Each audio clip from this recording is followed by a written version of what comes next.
Hi everybody, welcome. I'm Aurora. This is Lessons for Full Spectrum Humans, and this is the level 1 recording all about harmonics. Oh, I should have pulled up my notes. Hold on one sec. Level 1, lesson 9, all about harmonics. What is harmonics? What am I talking about when I say this? How does it relate to us? We will do music, a lot of fun music today, and we will also relate it a lot to the artwork that I paint and that you see printed on my clothing here. So first of all, harmonics is about more than simply things that we hear as auditory patterned waves of information. Harmonics really relates to anything that is made out of perfect circles. I don't know if you'll be able to see this effectively, but these are some of my templates that I use for when I do my drawings. And what is important about looking at all of my drawings and all of my artwork is that I'm consistent in all of the panels that I've done over the many, many years. We're going to talk about the layers of reality, all of the colors. We can point to my sweater or we can point to this sculpture. I abbreviate in what is United States shorthand Roy G. Biv. Red, orange, yellow, green, blue, indigo, violet, the 7 basic colors or primary rays that we perceive optical sunlight when it is refracted into its constituent elements. All right, and these are also the colors of your chakras or the layers of your being. You have various different layers that are moving at different rates through time. Your physical body, your cellular nature, and all the physical edifices that you see around you are the things that are moving at the slowest rate through time. And your DNA and your divine connection, which would be your violet chakra, would be considered the part of you that is vibrating at the fastest rate through time in comparison to all of the other layers of your being, including, but not, excluding is the word I was looking for, excluding your divinity self as God.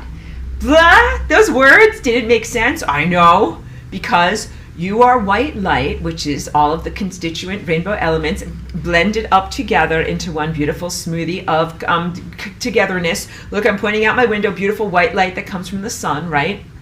And in that sense, your truest God self nature is moving very, very, very fast. You're moving at infinity speed, okay? But when you divide yourself up into the various different elements of who you are as an individuated human creature, then you become this rainbow colored person. Why is my class called Lessons for Full Spectrum Humans? Why am I obsessed with the rainbow? My rainbow obsession has nothing at all to do with like cute childhood fuzzy memories and things like that, or with any kind of LGBTQ agenda. Even though I am not antithetical to your community, my representation is different in the symbology. I'm literally talking about wavelengths and the size of colors, the size and shape of colors. So I'm very, very literal. And as I came here, as a walk-in over 20 years ago, and I started to access how I could describe what I know in terms of cosmic information, translate is a better word, translating cosmic information into a form that would be accessible to you, I recognize that color would be a primary aspect of my languaging or basic vocabulary to you. And then secondarily, let me move some things aside over here because I have my piano all set up and I have my sound system all set up, and that's why you may hear more treadmill walking sound today, because another big part of how I communicate to humanity is, I should have warned you for anyone wearing headphones, through music! The beauty of music, which is harmonic. That's pretty. We're like, I like those sounds. Those sound nice together. That sounds like music. That could be a song. That's correct. Now, cover your ears, and I will play something that is definitely not a song. I'm going to mash the keyboard with my hand. That is not music. Why is that not music?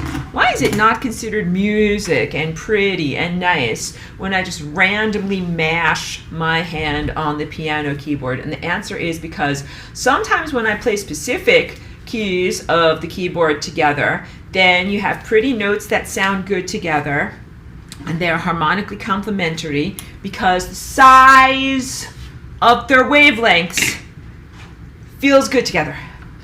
So here I have a 12-inch circle. I know, it's transparent and it's hard for you to see, but I'm holding it up so you can see the glare. And here I have a 6-inch circle, which is similarly transparent and hard to see, but you can see my little 6 number in there. And now we'll learn about visual math. One 12-inch circle can contain 2 6-inch circles. Here is 1 and here is 2. Boom, boom. Any place in my paintings where you see red, so I know you can't see all the details here, visit my website, flyingrainbowlasagna.com. You will find there a wonderful slideshow where you can see all of these things in totally zoomed in detail. And also, that's why I'm excited, because soon I'm going to have a retreat and a studio visit for people that come to my retreat here in Ojai. You come to my actual wonderful studio and be able to see all of my paintings up close. It has a big, big, big impact. It has a big impact on not only your cognitive consciousness, but also on your cellular experience, because the perfect calibrations of all of my paintings emit a force field of truth. All right, I contain and emit a force field of truth that is made from my DNA making these perfect patterns, my energy field making these perfect patterns, my mind, my brain, my perception making these perfect patterns, and then I send these perfect patterns out with my voice into reality, and it has an impact. So I started out, like I said, comprehending that the colors and the shapes, visual shapes, would be a big part of how I am going to convey this truth to humanity about what are harmonics and what is the significance of these shapes. But then also I had to really learn about musical patterns. Although I came here with a great love of music, I did not know, like, what is an A? What is a D minor? I didn't know any of these things, of course not. Just like also I did not know spelling, and came in with a large language deficit in terms of my brain and what was already available in terms of the memories and language patterning of my brain. So I am still really struggling with spelling, and that's people who receive emails from me know this and love me. Like, thank you for understanding that, my brain doesn't always put words together in the correct way.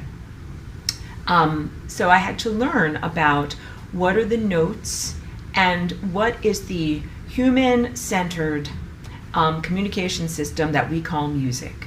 Because, of course, I had an intuitive sense. Like, that sounds good, that sounds cool, that sounds like music, as opposed to random or erroneous things. That doesn't sound good at all. So I had to learn, what are these things named and why do they sound good? The answer is, things sound good to your ears when you follow harmonic patterns. Harmonic patterns mean that these circles and waveforms fit within one another without any extras hanging out the sides. That means that there's no fractions and there's no decimals.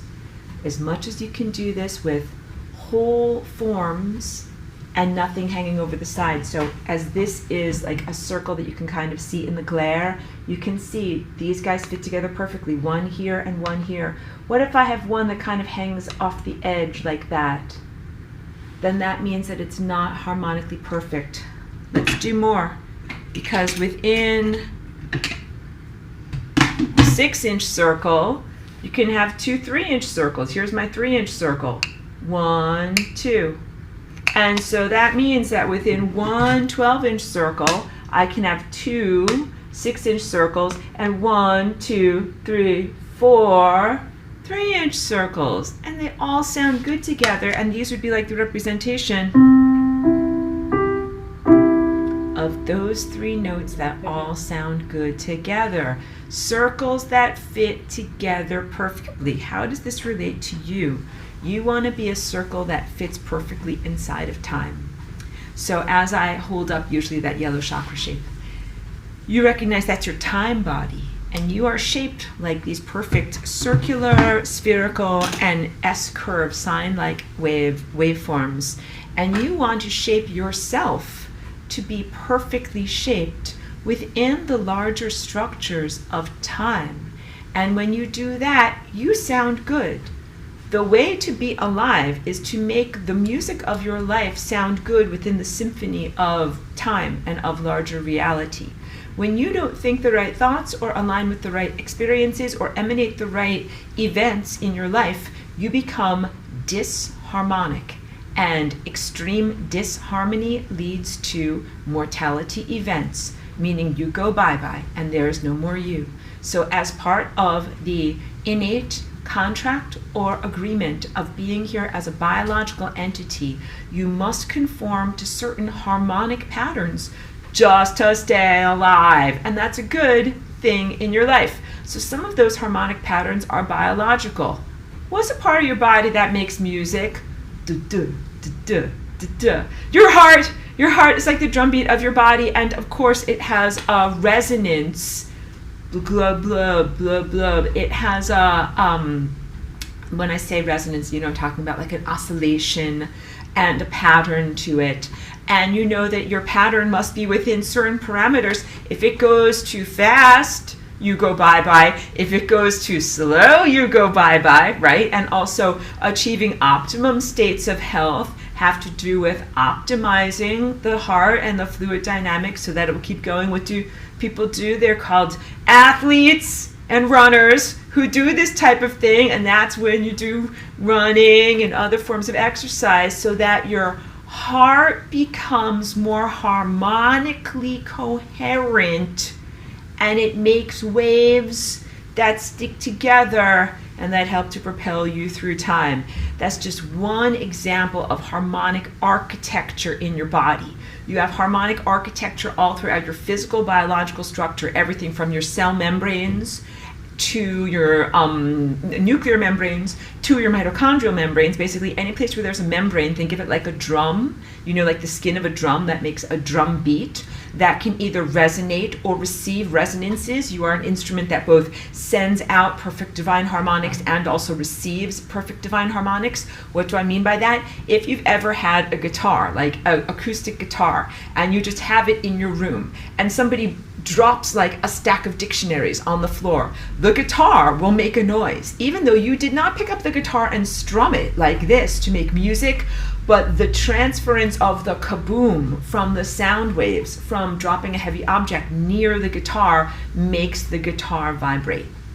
This is what it is for your body as a finely tuned instrument, having these multiple membranes to receive vibrations. That can simply be a kaboom from somebody dropping a stack of dictionaries in your room, or from some unwholesome technological source of vibrations that can simply move through the instrument of your body. And that's not necessarily setting up positive, coherent, life-affirming harmonic vibrations. Sometimes these are anti-life vibrations. So imagine being next to a jackhammer all day with those types of disorganized sound waves moving through your body all the time. Is it going to make you feel healthier?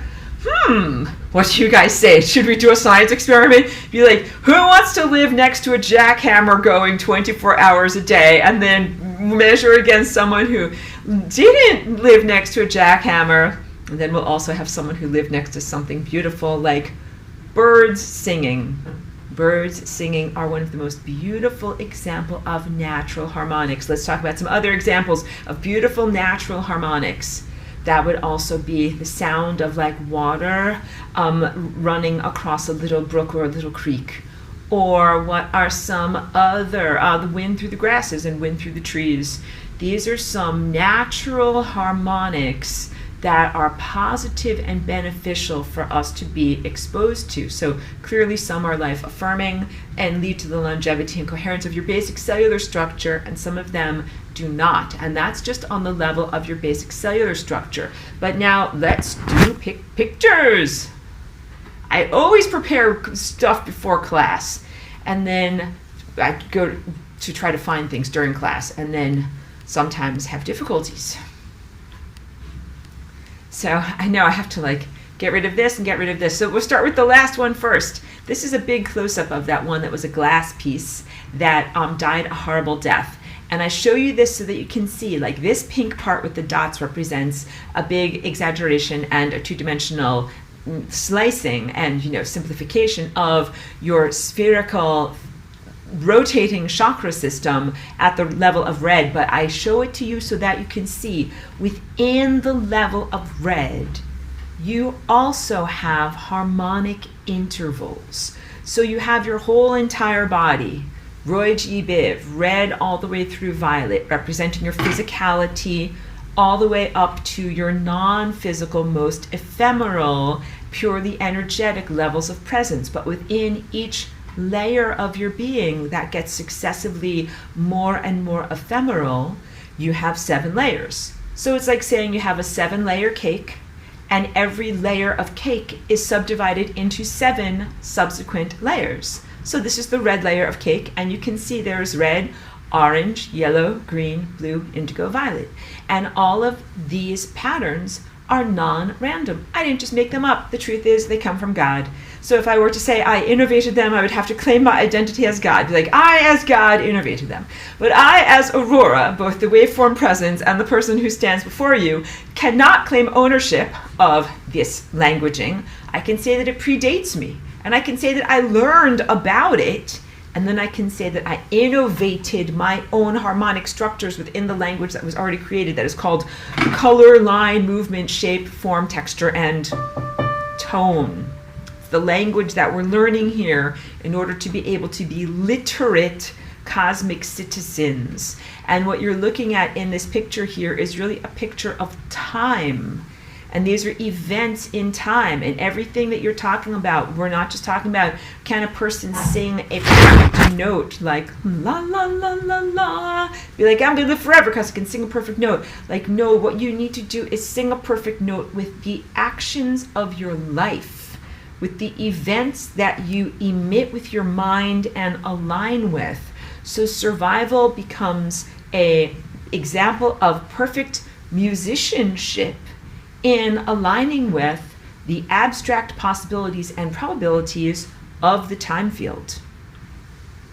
This is a really fun slide. So wait, that you can see over here, that was the blow up of this picture that you see all the time. And here you can see this is a deconstructed view of what all of the chakras are, and each one is a cake, a layer of cake with 7 layers inside of it, okay? But now put your attention over here where I'm wiggling my cursor. This is from a fun old visualizer app that actually I don't have access to anymore because there was no support for it, but it was one of these like iPad apps that would create a visual structure of what a sound sounds like.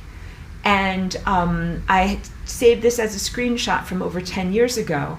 This is a picture of the sound that my friend's Tibetan singing bowl makes. And my friend had loaned me all of her singing bowls. She's still alive. She's still interested in all of these different sounds and sound healing. And I had that visualizer. And some of the Tibetan bowls were very shiny and they looked perfectly manufactured. But when I put them through the visualizer, they didn't make pretty pictures like this. Their imagery was pretty much just a single circle. And also this was an animated type of app, putting down my thing so I can gesture. So when you saw these, they would be spinning around and also kind of wah-wahing like this.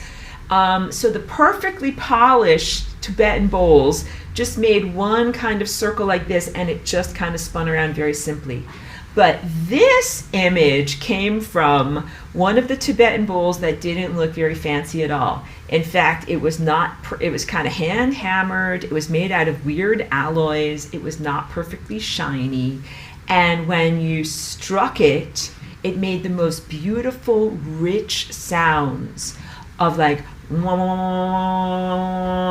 what that means is you had multiple complex, overlapping complementary sound waves, which when it was run through the visualizer looks like this image, and you can very, very clearly see the perfect toroidal energy patterns. You're looking from the top down, looking at a donut from the top down and seeing that here, and you would know that in the animated form it was going like this and spinning around. That's a perfect example of what's going on in your life. And also it was kind of just an interesting life lesson that like not always the most shiny looking instrument has the most perfect sound. That what was special, oh, my friend told me all about, because she had traveled the world far and wide. That's where she got these Tibetan bowls from. And the one that she had gotten that was not that fancy looking and looked kind of hand hammered, she was like, oh yeah, this one came from a village where everyone, their whole entire industry was simply making these Tibetan bowls for like generations, and that many of them were devotional people. They had a devotional practice, whether they were formally in a monastery or not. But that it was a very deep spiritual process for them, not merely a manufacturing, metallic smelting process, and that there was clearly something very important in both the choice of alloy, how they mixed the metals together, and how they tuned the bowls. None of it was done by machine, all of it was done by hand, and I felt that that was very, impressive and important. We're talking about the intuitive nature of what harmonics are as a spiritual tool and as an example of consciousness uplift. Let's take that one away so I can show you more pictures. Now this one is not something that I drew, and this one is also not something that I drew. And this one over here, all these pictures are not ones that I drew, but I have them here because I want to teach you about them. So when I, of course, first came here as Aurora, and I had no musical skills, and I also had no musical comprehension. I'm just like, I like music, but I don't know how to do this at all. I hope you are relating so that way you feel empowered. But in order to comprehend and learn about the musical keyboard, that's down here at the lower margin where you see me wiggling my cursor. This is for anybody who is really from another planet and doesn't know anything about music. This is what a piano looks like. There are these patterns of white keys and then these patterns of black keys. And you can see the pattern of the black key. There's like 2 that are close together, and then 3 that are close together, and 2 that are close together, and 3 that are close together. And the 2 and the 3, like that's 5, and that's one hand. And then the other 2 and the 3, that's 5, that's another hand. And these are meant to represent like places where you put the 5 fingers of your hands, all right? So it's very biologically connected, and also it is something that came up as, let's say, a cultural ism, that this is not something that is universal across all planets and all places, but here you have like 10 fingers, so you're creating these keyboards that are made for people with 10 fingers, and that you're dividing up the notes on the scale in a way that makes sense according to the biological equipment that you have. In order to, and you also see overlaid on top of that the physical keyboard. You also see overlaid what is known as the musical staff, which is a symbolic language for people to be able to share musical notation of what a sound sounds like. And that way you could transmit information from generation to generation. You wouldn't lose a song because you didn't know how to write it down. Otherwise, because like you can easily transmit visual information, like you make a painting and then you give it to the next guy.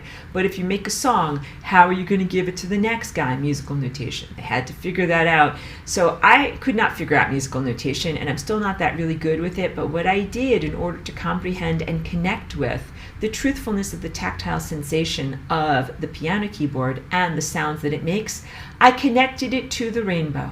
And that simply made sense to me and was a synesthesia workaround for the different deficits that I have in the damage in my brain.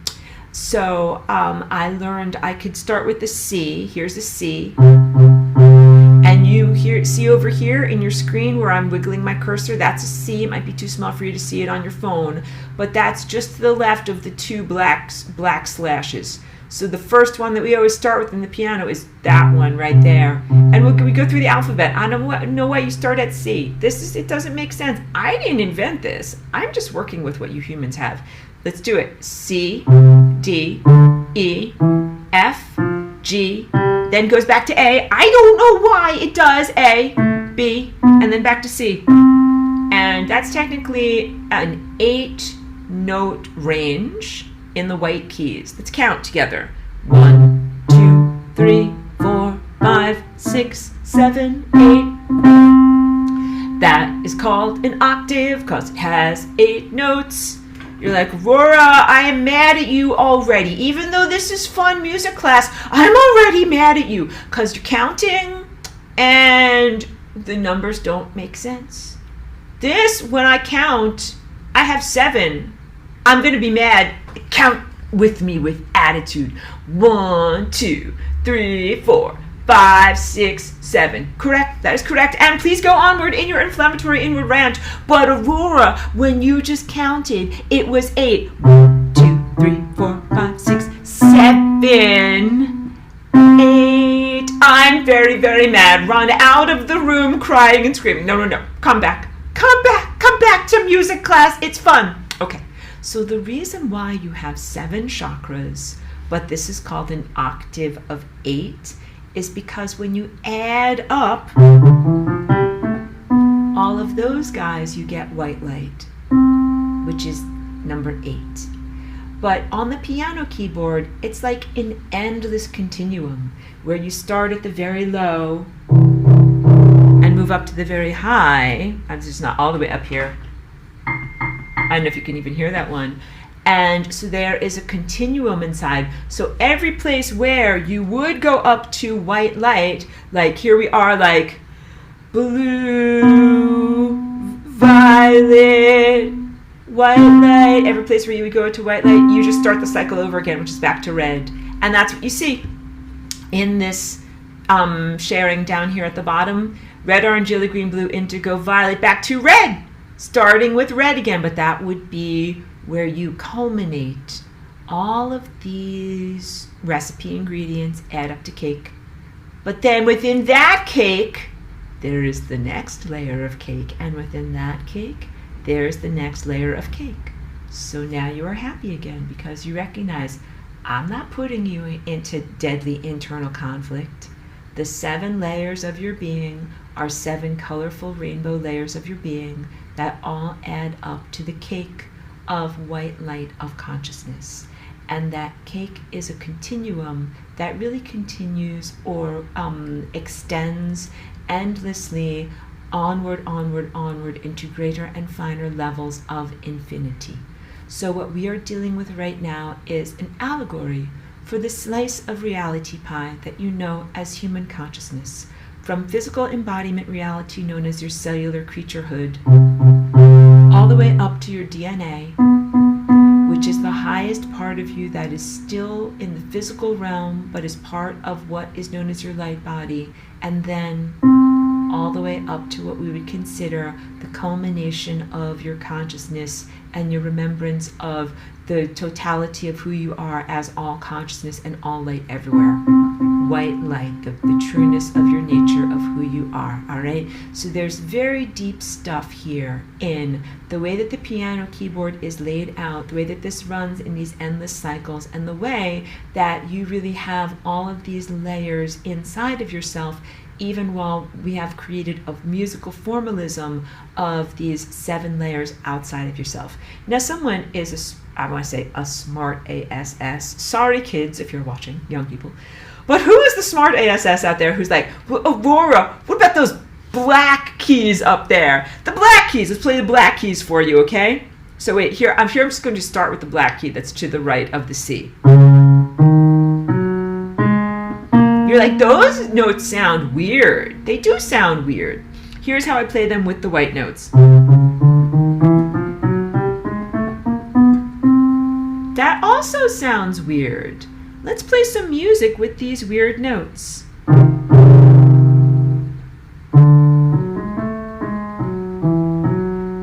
What does that sound like? You're like, I don't know, it sounds kind of jazzy.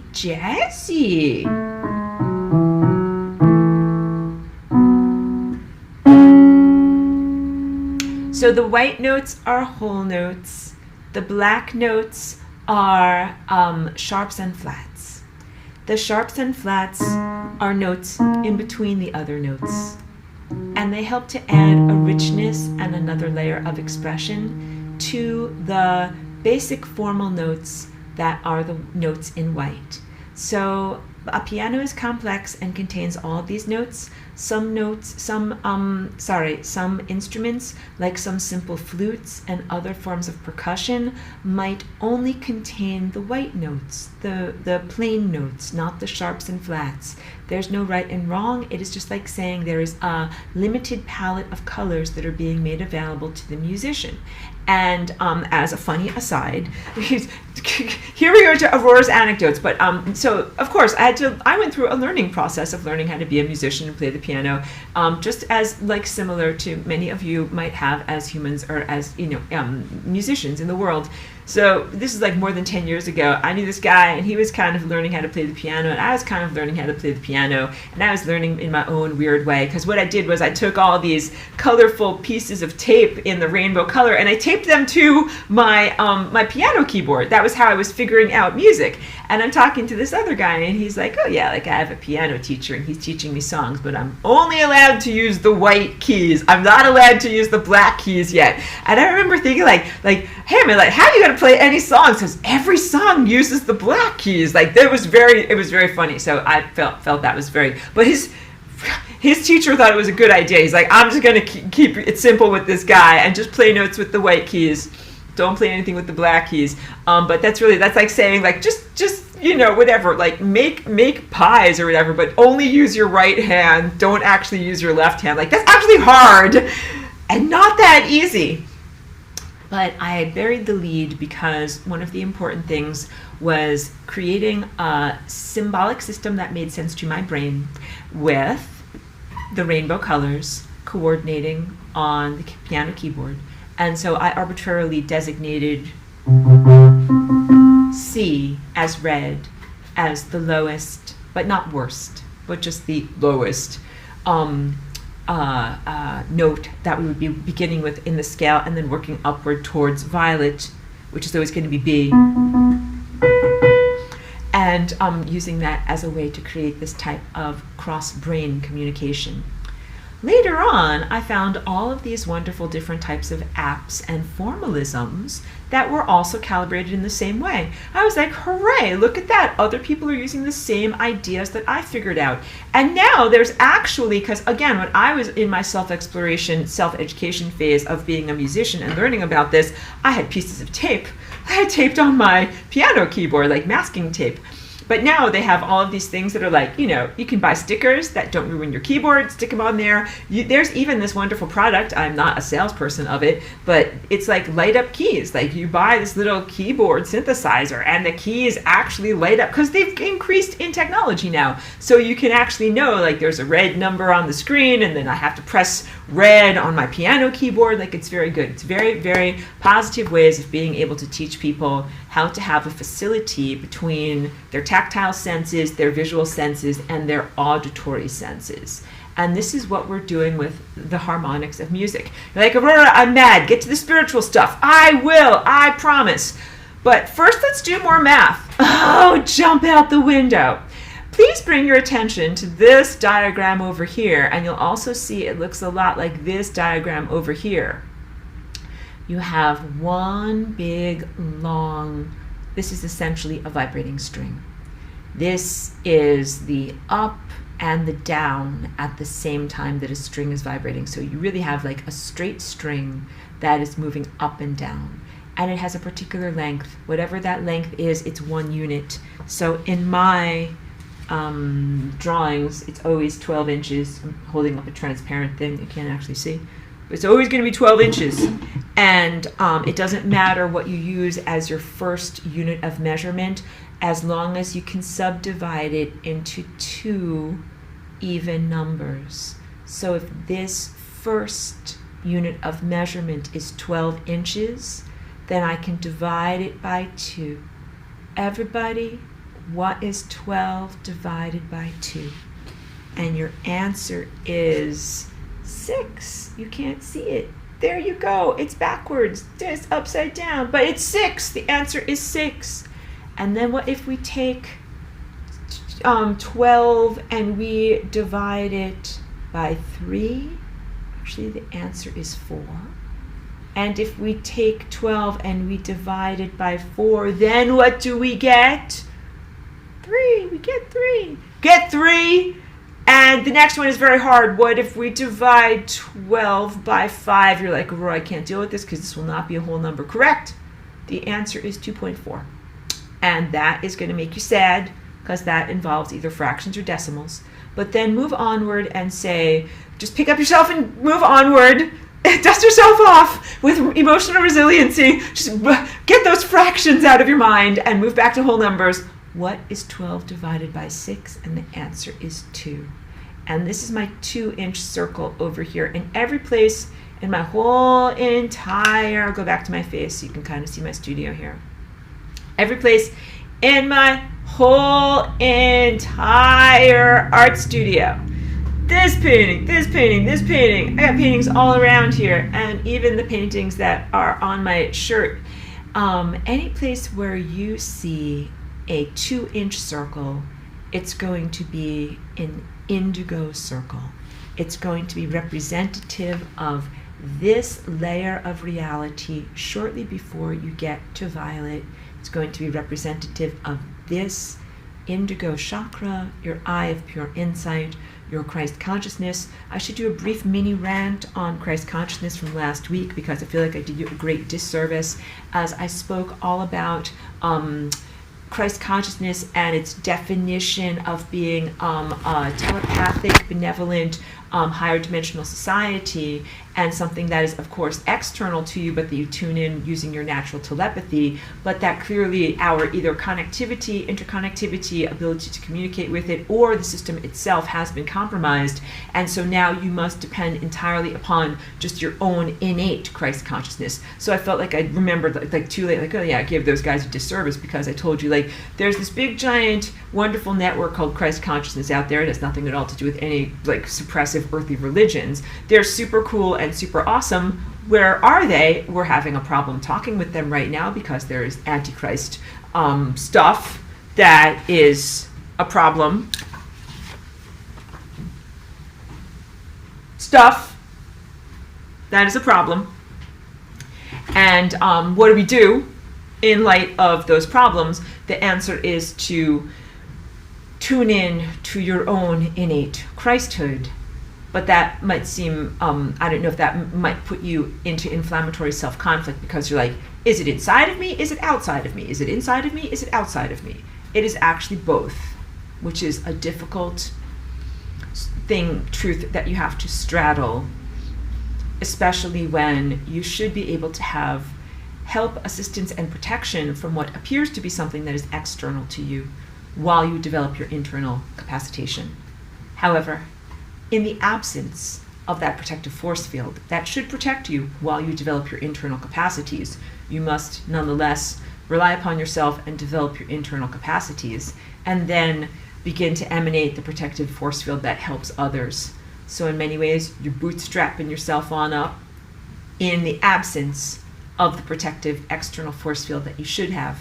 Guidance, protection, community, celebration, family, nourishment, coherent light family, that is not there right now. But that should be there right now. But it is not there for you right now.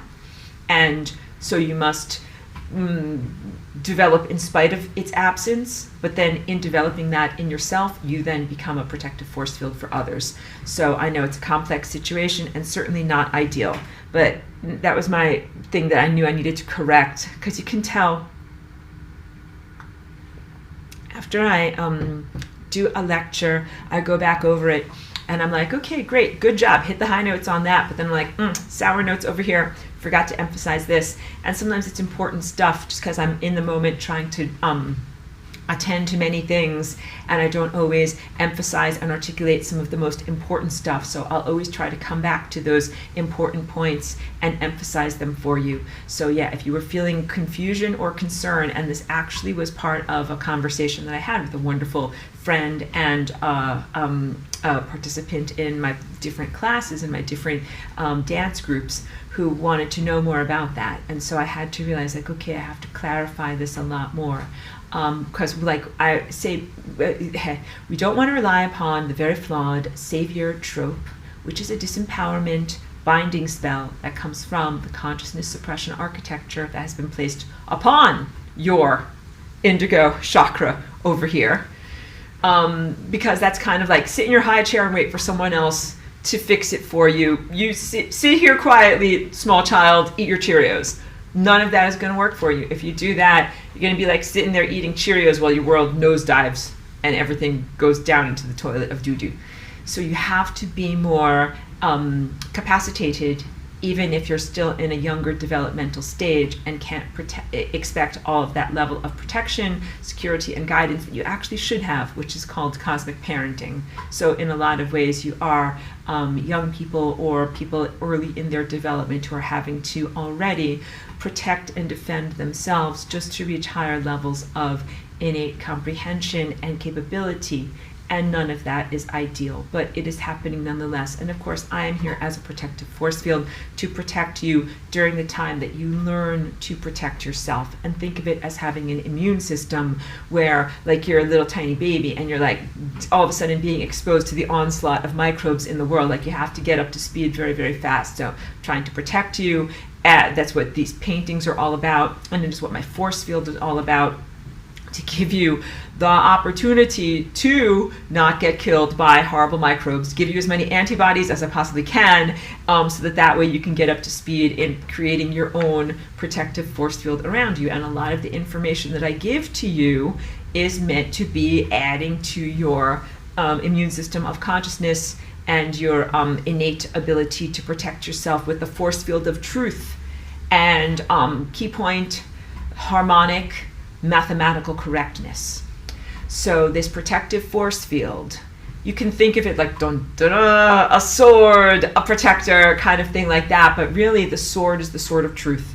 Everything that I am painting and singing and sharing with you and teaching to you today in like a fun sense of art, music, and beauty is really about the expression of perfect truth, which is, I don't want to say the greatest weapon in the world, because that is a weaponization of something that is just truth and beauty, but to things that are grotesquely distorted, that are like, oh no, they're like this, they're like, oh no, the light of truth, it kills, it burns, like a vampire dissolving in the sun. We need to laugh about this. They don't like it very much. They're like, get that truth away from me. I don't like it very much. The most threatening thing that you can do is to embody perfect amounts of harmonic truth on all layers and levels of your being. The forces of evil, darkness, chaos, anti-intelligence, and even pseudo-intelligence can't deal with that. And they are very, very intimidated by that. And they definitely do not support that. But you must do that as part of red chakra, your I am presence. So in case I haven't gone through the chakras recently for you, let's have a little bit of recap. Red is physical, orange, emotional, mammalian, yellow, intellectual, ego, green, unconditional love, but not the love of tiny baby cute animals. Blue is communication, but also authenticity. Indigo is Christ consciousness chakra and the beginning to be able to see across time. And then violet is your connection to divinity and compass needle of the divine. So the story of the red chakra translated into human presence is I am. So I say, I exist. That's the story of that layer of your being. That's what you're saying. You're like, I am here. I exist. It's the basic layer of who and what you are. And that's totally fine. And in the context of that basic layer of who you are, there are certain cosmic laws. Like, you're allowed to exist. You're allowed to be here. You're allowed to take up space. What if someone else comes along and says, hey kid, I don't like you. I don't want you to exist anymore. Or how about this? Your existence is inconvenient to my existence. Or how about this? I only want you to exist a little bit, not that much. I stop or limit your existence. Red chakra says, no, no, no, no, no, no, no. I exist and I'm allowed to exist. But that is not the end of the story. That is the foundational layer of math, like 1 + 1 = 2. We all agree 1 + 1 = 2. But then there's all of these other rules that go on top of that too. That is what math is actually all about. And all of those other rules are about the mitigation of that basic right to existence and how you harmonically integrate your own presence with all of the other presences in the world to create what is known as the symphony of life. Because once again, I got to send down a little something so I can play over here. Those notes all sound so pretty together because they're not fighting with each other at all. All of those notes are friends. They all fit together perfectly, and each one of them has a form that is complementary to the other and even causes longevity and coherence. So what does that mean? coherence and longevity means that the sound travels further. When it has this organizational principle known as harmonics, it travels further than it would travel if it was disharmonic. When your consciousness meshes perfectly with those of other living creatures, including other human beings, including my houseplant over here, my tiny dog, microbes, you live longer and better. Think about that as an innate thing. I had microbes in my tummy. I just had lunch before. I always have lunch right before I have class here, so I can share with you what I had, but it wasn't that fantastic. But it's just, the point is, I'm in a harmonic, positive relationship with both the former organisms that became my food and my microbes in my tummy. And we're all going like this. Lunch! Lunch is good. Everybody is playing their song and grooving. And my mitochondria are grooving. And my heart is grooving. And my neurocognitive structures are grooving. And my DNA is grooving. And you know, I always make these motions like this. My DNA is grooving. So everything in me is doing this amazing grooving dance. And then I'm also dancing along with all of the other organisms that are around me. Got the houseplants, trees outside my window, birds are flying by. There's my neighbor with her door open. There, again, I talked about my dog. Squirrels outside. All of these are levels of consciousness. The planet herself, that's that painting right there. That's that motif from that painting right there. You're harmonically integrating with all of these presences that all are alive. They all have red chakra. They all have existence. So the genius of harmonics and the genius of being in a band and in the symphony of life is when you're able to say, how do I integrate who I am with all of these other people who also have an I am presence without losing or diluting or amputating any amount of who I am, and sound good with others? And that is the essence of what harmonics is or are. Ways of integrating your shape of your waveform effectively with the rest of the shape of reality. When you can do that, then you have longevity and coherence. You sound good with the band. There's not friction. There's the continued, I want to say, effulgence, like gushing forward, moving forward, grooving forward, as opposed to friction that makes something kind of wank out and lose its energy and not keep going. So yeah, having the band together is very, very big and important. Having musicians, your tempo together. Remember, your heart is a tempo. Bum, bum, bum, bum, bum, bum. And you are working with the larger tempo of, let's talk about the Schumann resonance. I got to put down stuff so I can gesture. What is this thing? It's all over Facebook. People talk about it all the time. This is the planet, all right? This is the planet that you're on. And it's got the crust, and then it's got this kind of like stratosphere that is a little bit off of the crust. And there's a resonance that happens with energy from the layer of clouds and atmosphere at the stratosphere to Earth's crust. And that actually is created by lightning strikes, mostly on the plains of Africa. So lightning does not strike the entire surface of Earth equally. It's kind of like when you have a mallet and you strike a gong or a xylophone or something like that. Hitting the instrument in different places creates different amounts of music. And then that music has a resonance. And when I say resonance, I make my hands go like this, but really resonance is this oscillation. Louder, softer, louder, softer.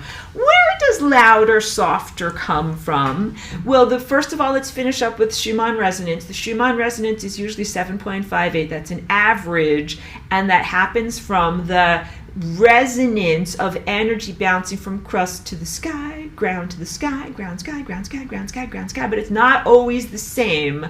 Let's talk about resonance.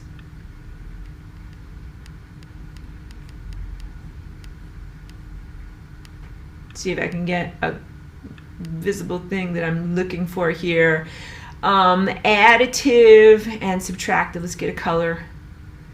It's like a pretty color, like green. Okay, so here is an up, and here is a down, and that equals a neutral. Because let's say here you have 1 unit positive 1, and here you have 1 unit negative 1. Positive 1 plus negative 1 equals 0. You're like, you just made me do math. Stop it. You're hurting me. No, I love you. I'm not hurting you. Okay, now let's do different math. Clear it all out. Because I kind of snuck that one in. You're like, I wasn't ready for it. Okay, here's an up plus another up. Get ready. We're gonna do math. Equals a way up. So if this is unit 1 and this is also unit 1, 1 plus 1 equals 2. Up plus up equals way up. All right? And this is what adds to the pictures that are known as interference patterns. I'm stopping for a moment because I'm not sure if I have any saved in my class notes. But interference patterns are literally why we have the solar system. So now we'll talk about the solar system and where life accumulates and what is cymatics. You guys probably have seen pictures of cymatics at this point. That is when you have a flat plate that might be sprinkled with something like powder or sand or some very fine particulate. And then you can either vibrate the plate by putting a speaker underneath it or using a violin bow, and it makes the plate vibrate. And as it vibrates, the dust creates these amazing patterns, because there are some places where the sound waves fit together. 1 plus 1 equals 2, way up. And there are some places where the sound waves cancel each other out. Positive 1 plus negative 1 equals 0. So what you will find in an interference pattern are places where there is an exacerbation and an emphasis, and places where there is a neutralization. And that is what you see in the formation of life known as your solar system. Here at the center you have the sun. Then you have the concentric rings, which are the various orbits of your various planets. They exist in the formation that they do, like how far apart are these concentric rings, based upon, just picking up my visual aids, harmonic patterns. Based upon harmonic patterns, not random patterns. So the distance, like if this is the sun, how far away is Mercury? That is a harmonic pattern. How far away is Venus? A harmonic pattern. How far away is Earth? A harmonic pattern. How far away is Mars? A harmonic pattern. How far away is the asteroid belt? Why is there an asteroid belt when there was supposed to be a planet? Let's talk. Because usually in class, like this is level 1, lesson 9, and I'm like, file this away for later. We'll talk about that. You guys have to learn the facts of life at a certain point, and it ain't always pretty. But let's talk about the facts of life now. This is like, when mom and dad have the sex ed conversation with you.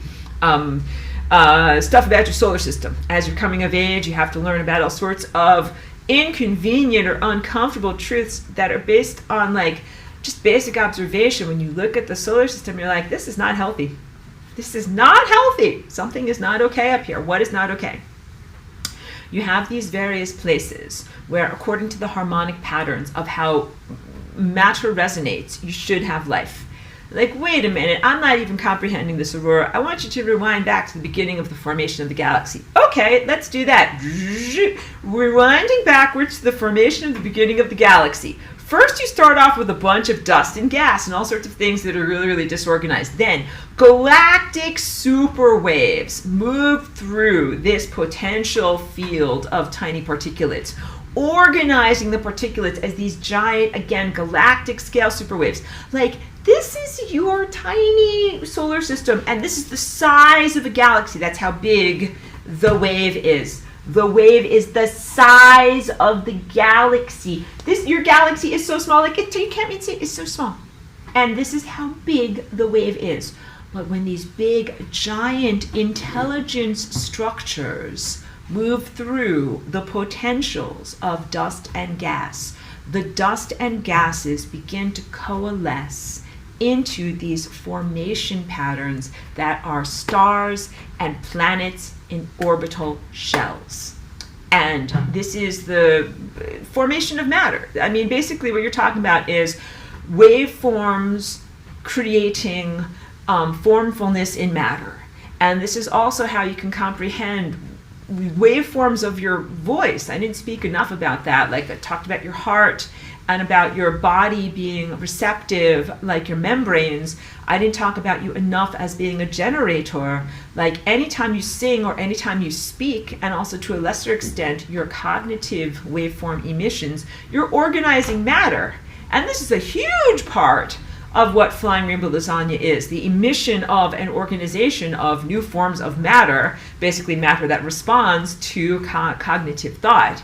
But this is an ancient thing that has been going on for a long amount of time. We're talking about galactic superwaves as waves of thought of the divine creature that's moving through the medium of galactic interstellar space and the potentials of matter there, and then organizing that matter stuff into planets upon which even greater levels of matter stuff can be organized. This is foundational organizational stuff. And so it's not random at all. The distance, why is Earth a certain distance from the sun? Why is Jupiter a certain distance from the sun? All of this has to do with the harmonic intervals of waveforms and how that has created certain rings or areas where matter can coalesce. So in places where an up plus an up comes together and makes a way up, that is where matter can coalesce. In places where there is an up and a down and it neutralizes into a zero, you cannot have matter coalesce there. That is known as empty space. In your solar system, what you see is the overt example of interference patterns. Places where there can be stuff and places where there cannot be stuff. And then you have places where there used to be stuff, but now there cannot be stuff anymore. What happened? Something bad happened. This is a sad story. Something bad happened. There used to be a planet in between Mars and Jupiter. It is known by various different mythological names. So some of those names are Malduk, Marduk, and Tiamat. Depends on what culture and what direction you're coming at this story from. It doesn't matter. We'll just use them as vagaries to be able to talk about this place. But it used to be an actual planet. And there was inhabitation there. We won't call it life, but we'll call it inhabitation. There was a power struggle, and the power struggle created a disharmonic self-conflict that tore that sucker apart and made it into a sense of disorganized rubble. So the sense of disharmony as being a way of tearing matter apart. Singing and organizing with your mind makes beautiful harmonic patterns that make stuff come into being and keeps it going through life. But now I will play bad music. Disharmony screws things up and destroys it.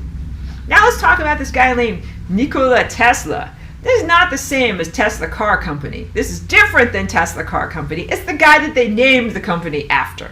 But he was an inventor from a long, long time ago. And he did all sorts of interesting experiments involving harmonics and an exploration of harmonics and electricity.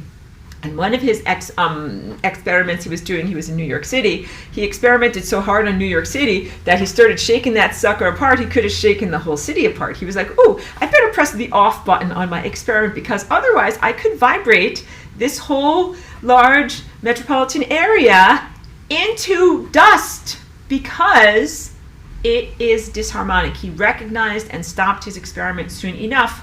Inhabitants of New York should thank him for not being an evil madman and destroying your city. Let's talk about, I talk about this in every semester, an old bridge, this is from like the late 1800s, called Galloping Gertie. That was in the Pacific Northwest of United States. And there was a time when there was like an engineering golden age, when human engineers had just started to learn about creating large-scale projects, but they didn't yet have real-world knowledge about harmonics and about how their design of their projects would have an impact or be impacted by their environment. So they did a lot of blueprints and made a lot of things without knowing how their things would affect the world. Then they built those things, and then sometimes they were like, S-H-I-T, because these things did not happen the way I thought they would happen. It's because they were good at building structures, because you can see structures with your five senses and see them very clearly in a tactile sense. But harmonics is something that is non-tangible. It's music. So you can see the piano very clearly. The engineers were like, look, we build the white keys, we build the black keys. Hey kid, what's wrong with you? And the problem is music. They did not tune their instrument. So the story of Galloping Gertie is, it's a bridge that was built between this gorge, I think it was called the Tacoma Narrows Gorge, a place where there's very regular wind currents that go between these two land masses, maybe 30 miles per hour on a regular basis. Which that doesn't even sound like a hurricane, which is 100 miles an hour. Like, Aurora, what's your problem? It's only 30 miles an hour. And the answer is an up plus an up equals a way up. That's harmonics. So they's like 30 miles an hour is no problem. So they built this thing that's a suspension bridge. That's like, here's where the cars and the people go. And then here's the long, tall strings that are just like the strings of a harp or the strings of a piano or the strings of a guitar or the strings of your DNA. And those strings amplify. They both receive information and they send out information. And those strings started to receive information from the wind currents blowing through there at 30 miles per hour, and they got louder because they amplified. 30 miles per hour plus 30 miles per hour equals, class, what does that equal? 60 miles per hour plus 120 miles per hour plus 240 miles per hour. And so what happened was not only an acceleration and an amplification, but a destabilization, because let's say if you, just like on your car, if you have all four tires, and all four tires you add equal energy to, then you can go from 0 miles per hour to 10 miles per hour to 100 miles per hour. And then this is me driving my car on the highway at 100 miles an hour, and I'm like, vroom, vroom, this feels great. But what if I only add energy to one of my tires or two of my tires, and I make them go 20 miles per hour faster, and the other side of my car is still going 0 miles per hour? Will I go down the highway going vroom vroom and saying that life is great? You're like, no, Aurora, you will not. Will I go 100 miles an hour? No, you will not. What will happen? Either you will spin around in a circle or you will crash because you did not add equal amount to the harmonic integration of your tires. And yes, you have to do that on your basic car. I'm only learning more about basic car care and, vehicular, whatever responsibility here in this world that I've been here for like 20 years. But, all these things about like how to balance your tires and all car maintenance.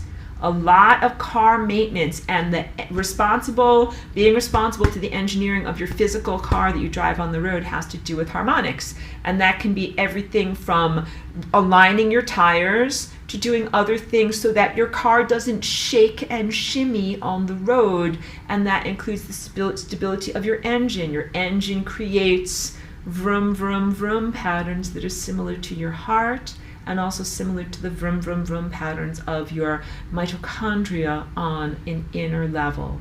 And of course, humans have created all of these mechanistic externalization analogs so that you can learn more about yourself. You're like, oh, my heart is like my engine. Yes, your heart is like your engine. Exactly. Except I'm like having to learn the opposite way. Like, I intuitively do comprehend the harmonics of the body, but I did not comprehend the harmonics of the car situation for a very long amount of time. So I'm just starting to learn about that. But if you want your car to go down the road at 100 miles an hour, you got to add energy equally to all parts of it, and it has to be harmonically integrated, because otherwise what happens? Have any of you, class, has anyone in this class ever experienced a flat tire?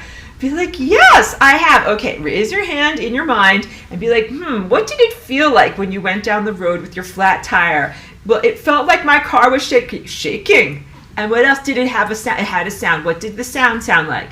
ka-chunka-chunka-chunka-chunka-chunka-chunka-chunka. Did it sound better when you went faster? Like, no, it sounded way worse. In fact, it made me slow down and pull off because it definitely sounded worse and sounded and felt dangerous. And I felt like if I pressed on the gas more, that my car would not go in a good direction.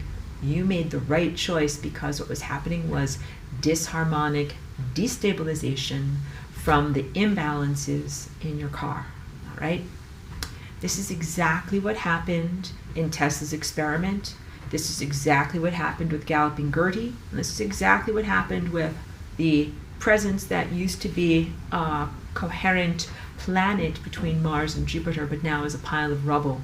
Galloping Gertie, the engineers built it, and as the winds were blowing through the gorge and the new structure was exposed to it, it wasn't the strings of the suspension bridge, it was the place where the cars and the people go, started to create these waveforms like this. It's supposed to be like this, made waveforms like this. And because it was in the time of early photography and film, there are actual film reels that were taken of this, so you can see how the waveforms become exaggerated as they are harmonically added together until at a certain point, you know what happens? This is what happens, and you can see it in the films. The whole entire thing loses structural integrity because it was disharmonic. Disharmonic is bad notes that don't fit together. Disharmony is also fractions. If those engineers really comprehended about the relationship between, let's say, a 12-inch circle and a 6-inch circle, and they're like, well, these guys are friends, they fit together, and 2 6-inch circles fits inside of one 12-inch circle, they could have kept that thing humming along just fine. They would have been like, dum dum dum dum dum dum, would just be going along just fine. But what happened was it was not balanced. Like having a flat tire, your car is not balanced, so you're not going to go 100 miles an hour on 3 tires plus 1 flat tire. You're going to have a big problem with lots of friction and degradation, okay? So this relates to your spiritual journey. This relates to why we have pooties on the membrane of death. You're like, Aurora, non sequitur, where are you coming from? What is happening? Just relax. This is usually lesson 18 stuff, but let's just dive right into it. Where did the guys on Mars come from? First of all, what's going on with Mars? Mars is not a pile of rubble, but Mars is not an alive planet. Mars does not have a magnetosphere. Mars does not have an atmosphere or very much water, because the magnetosphere is like the delicious envelope that seals in the juices. Earth is a delicious juicy steak. We have a magnetosphere that is shaped like a toroidal energy field donut that surrounds our beautiful planet and keeps all of our wonderful juices inside, just like when you sear a steak and it keeps, am I hungry? The yummy goodness inside of the steak. We still have water on the surface of our planet and an atmosphere and a viable biosphere.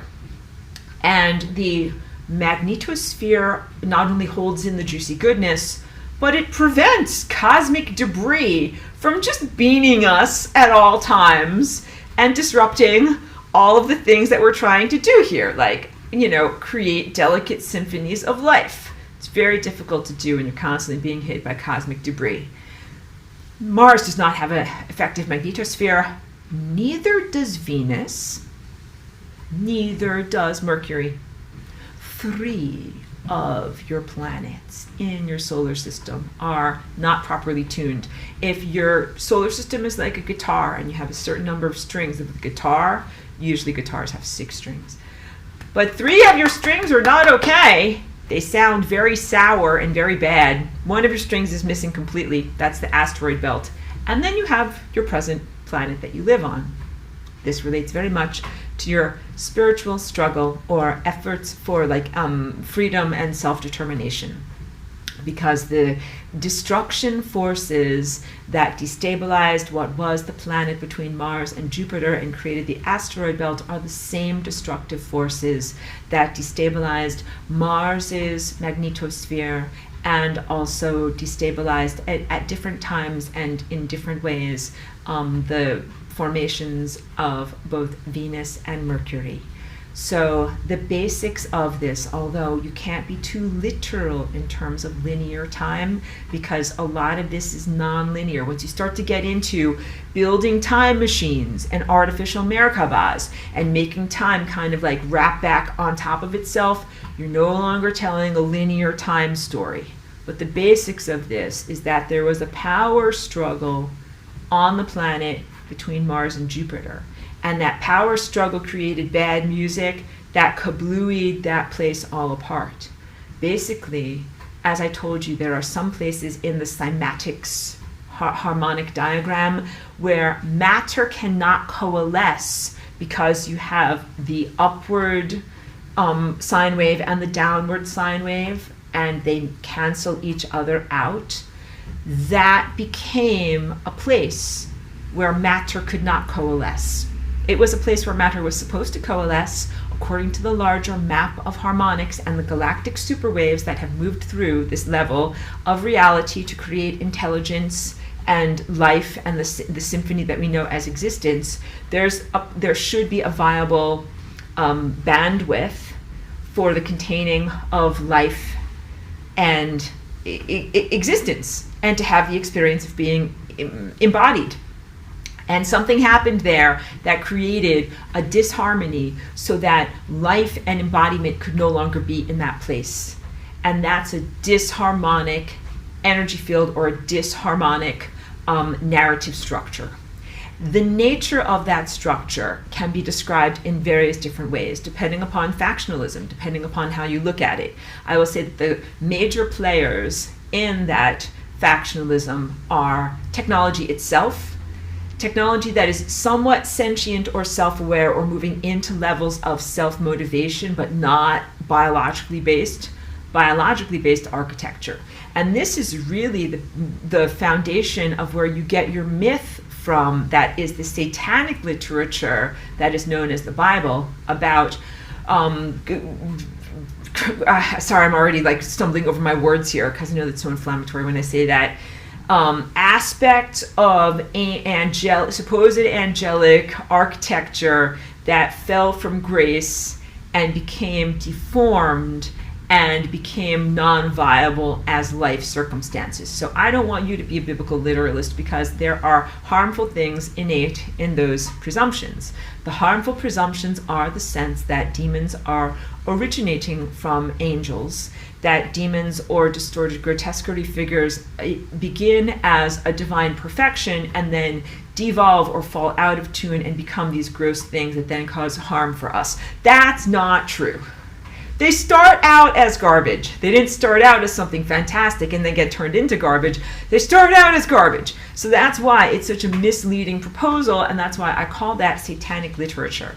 And those proposals exist in order for you to think in a deep, deep inner subconscious or superconscious sense, those poor things, like maybe they started out really great and then they got all grotesquely deformed, but maybe I can fix them up. Let's take a pause while we talk about the possibility of redemption of evil to hug Cheeky. Cheeky is the antithesis of evil. Cheeky is super good. Come here, hugs time. Thank you guys always for fun, lighthearted, comedic interludes, especially when we talk about the nature of evil. We're like, we need to hug a dog and see someone cute. When we're talking about these types of things, we don't want to be scared or intimidated. We want to have lots of fun.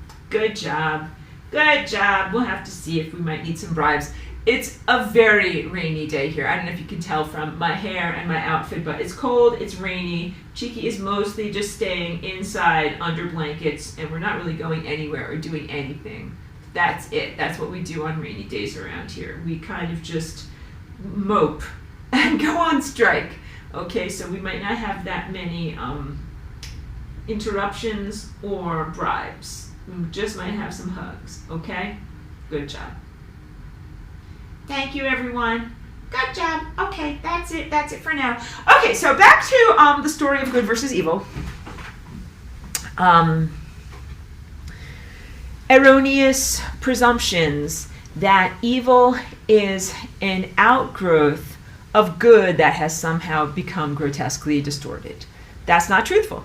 actually good is good. Angelic stuff is angelic. Stuff that is like from the angelic realm, the Auroran realm, the realm of, let's say, perfect divine harmonics. That's where I come from.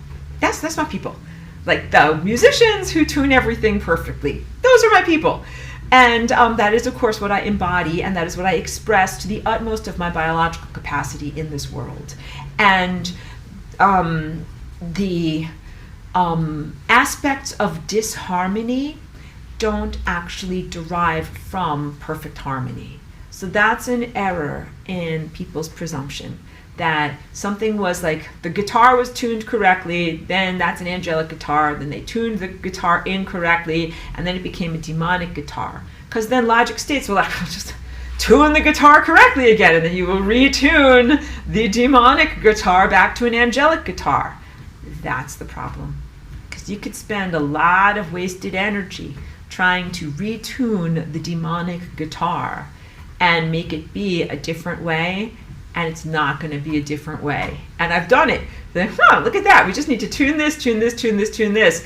And the demonic guitar is like, I don't want to stay in tune. I want to be out of tune. I'm going to make myself go out of tune. And then you start to see that there's something deeper that is going on, that is not merely, random going, I'm like being very sarcastic here, a random going out of tune that we just don't know how it happened. We just don't know how it happened. And I also joke about what in human literature is called like the fall from grace, the fall from Eden, but I joke about it like he didn't fall, he was pushed. Like when someone does a self-destruction, a self-annihilation, they don't fall, they were pushed. So I'm like, well, maybe there wasn't a fall from grace. Maybe there was he was pushed from grace, and maybe none of this stuff was going out of tune harmonically by accident. Maybe it was on purpose. Important stuff. So to go to the characterization of what are the dynamics that happened in the planet that got destroyed into the asteroid belt. There was an innate power struggle, power structure that was between biological, natural embodiment consciousness and non-biological, non-natural, technological consciousness. And that struggle is fractally re-imaged over and over, or echoed over and over in the events that then transferred to Mars, and then in the events that transferred to the world that was Atlantis, that is now the present world. And you're still struggling. You're still having this struggle right now.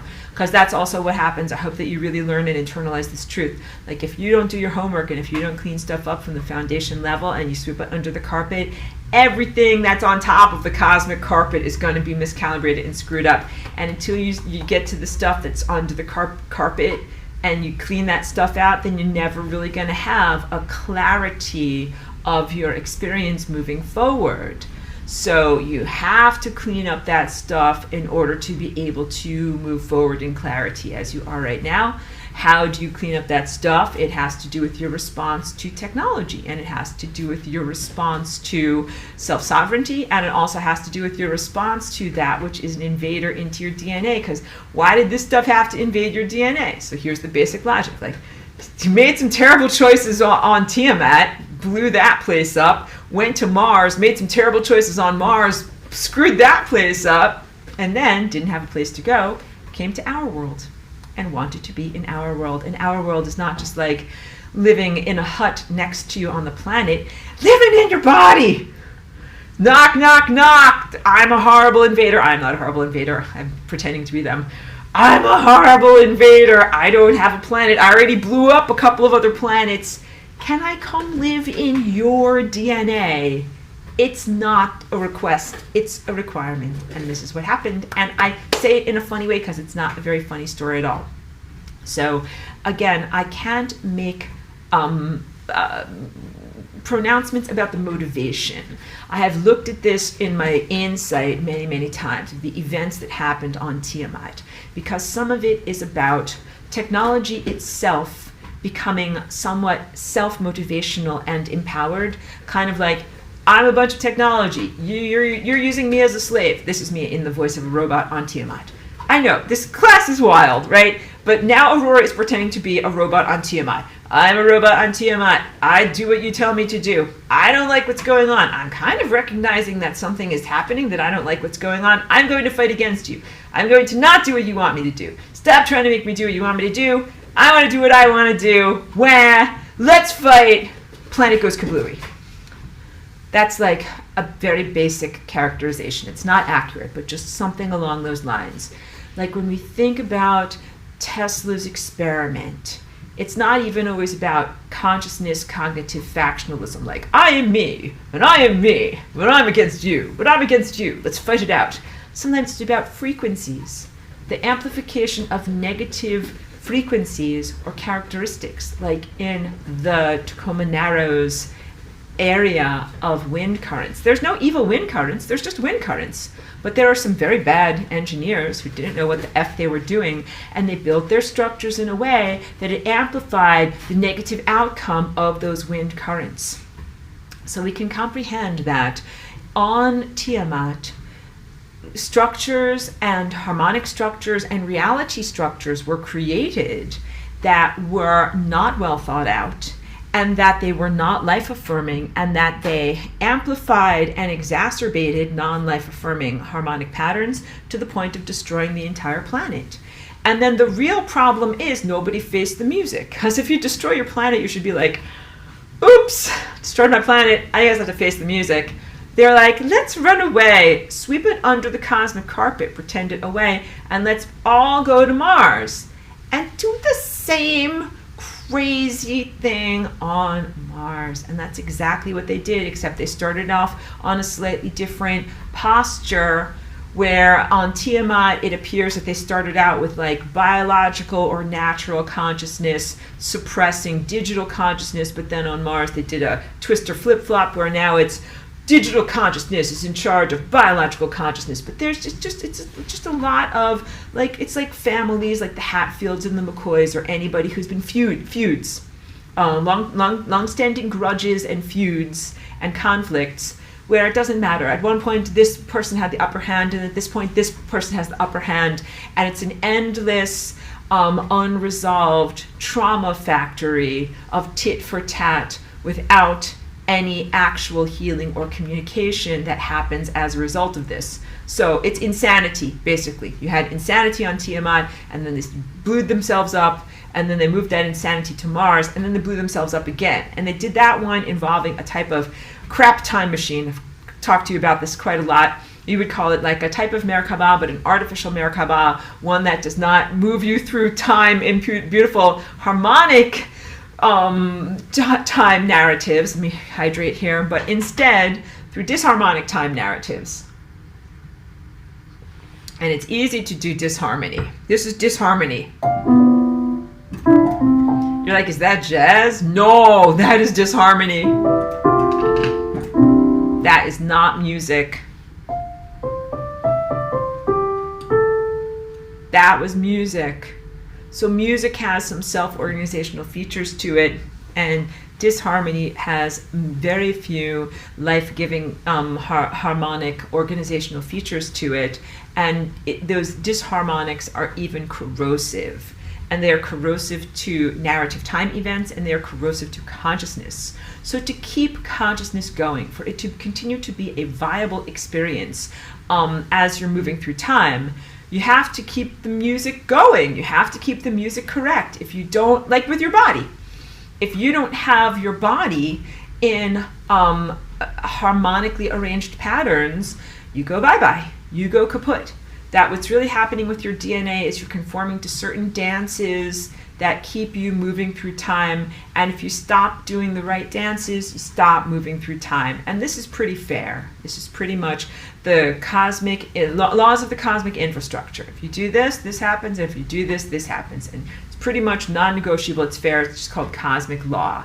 So the problem was that on Mars, these guys not only swept a bunch of stuff under the carpet, they've all got trauma that's unresolved. I want to say they've all got mommy issues in space, but let's say there's a lot of stuff that's there that's like foundational issues of like socialization, parenthood, and what it is to be a good person that they never actually learned about or resolved, just brought those unresolved issues to their next incarnation. And then of course, when they didn't have a place to incarnate on Mars, They looked at Earth and they're like, nice planet you got there, kid. I think I'd like to come invade. And I don't care whether you like it or not. And that's the moment that we face in nonlinear time language.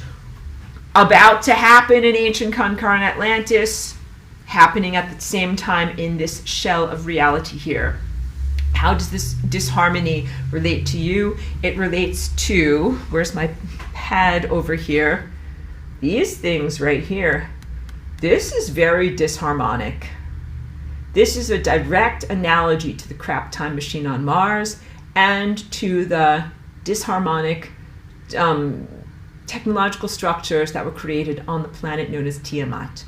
This frequency and, of course, this internal network that carries this frequency and the consciousness or worldview that it contains and transmits to you, all of that is disharmonic. And it is the greatest effort of your effing life right now, sorry kids, that you're trying to remain harmonic and to diminish the disharmonic signals and to amplify and align with harmonic signals of coherence and longevity. And that's what you're trying to do with your mind right now.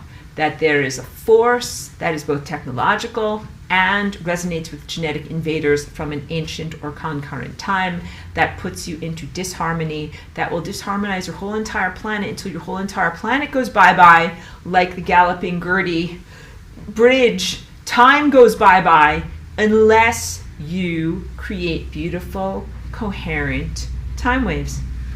Dun, dun, dun, lasagna! Beautiful, coherent time waves. This as your tool for being able to rectify and heal and reshape the fabric of time and create these perfect undulations and retune your guitar and retune your body and retune your genetics so that you don't vibrate apart into a million pieces. It's easy to vibrate something into a million pieces. It's easy to make bad music. It's easy to make a crazy experiment like your Nikola Tesla and shake the foundation of New York City to the point that it's like gonna fall apart. You know, it's hard making stuff, constructing stuff. Like, it's easy to destroy an art piece. It's easy to destroy an art studio. It's very, very hard to construct an art studio and to make these delicate sculptures and to sustain them and to maintain them and then to keep it going for a very, very long amount of time.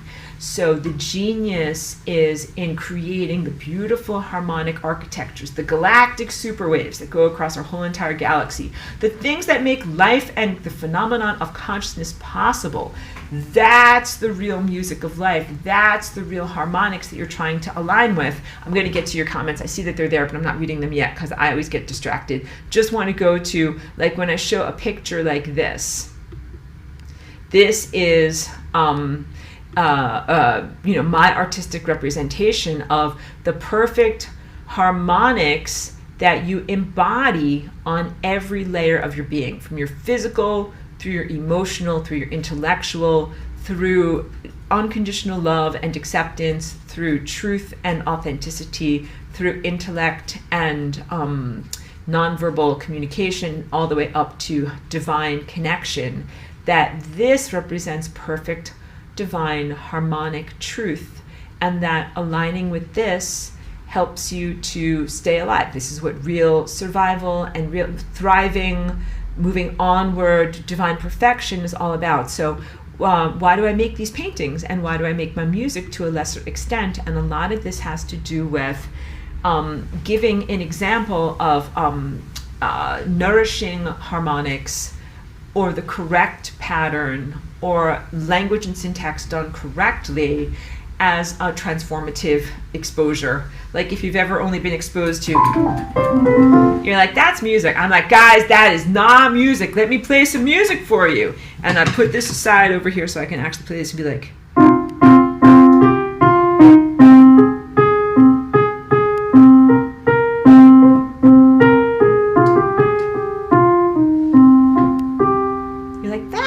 that sounded different than the other stuff. that sounded different than the other stuff. Maybe you've never heard anything that sounds like this before. We're only used to hearing that stuff that sounds like noise. We're not used to hearing the stuff that sounds like actual music. So it is revolutionary for me to come here and share actual music with you.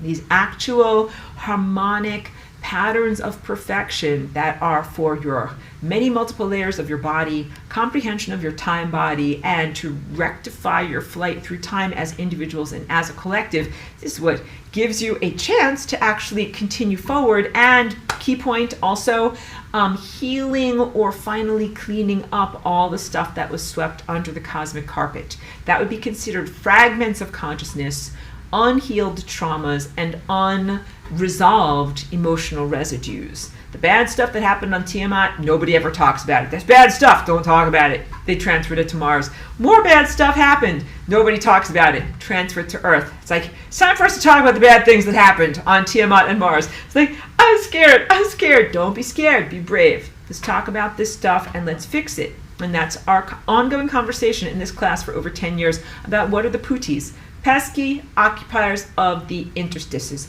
How did these guys get stuck there? How did they get stuck there? Through their crap time machine is the answer.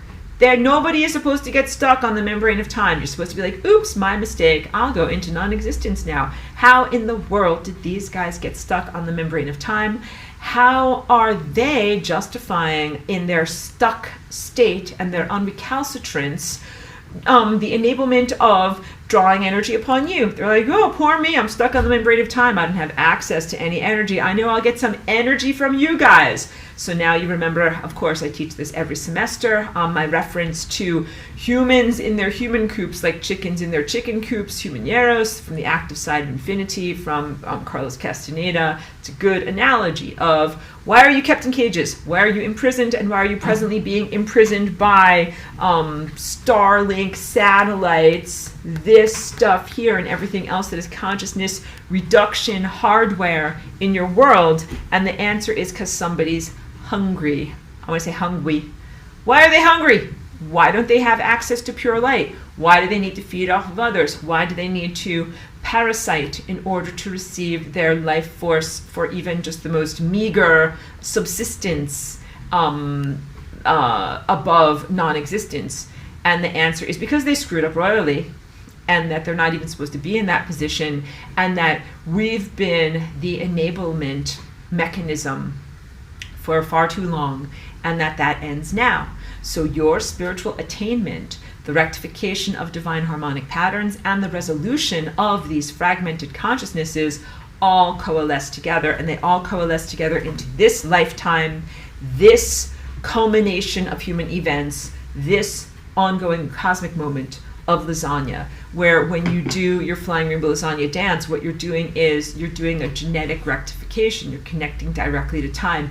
You're emanating perfect patterns of divine harmony in not only your cognitive thought structures, that's actually like way down the sensory line, but in your body expression. Like you literally get your guitar strings of your body dancing in these perfect patterns that emanate outward and change reality. And that's different than just thinking different thoughts, even though you end up thinking different thoughts and feeling different feelings, but you're not just in a facile way. Be like, I just think a different thought.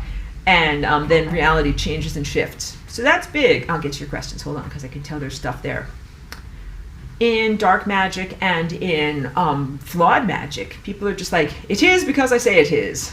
It's kind of like saying, I wave my magic wand and poof, make something happen.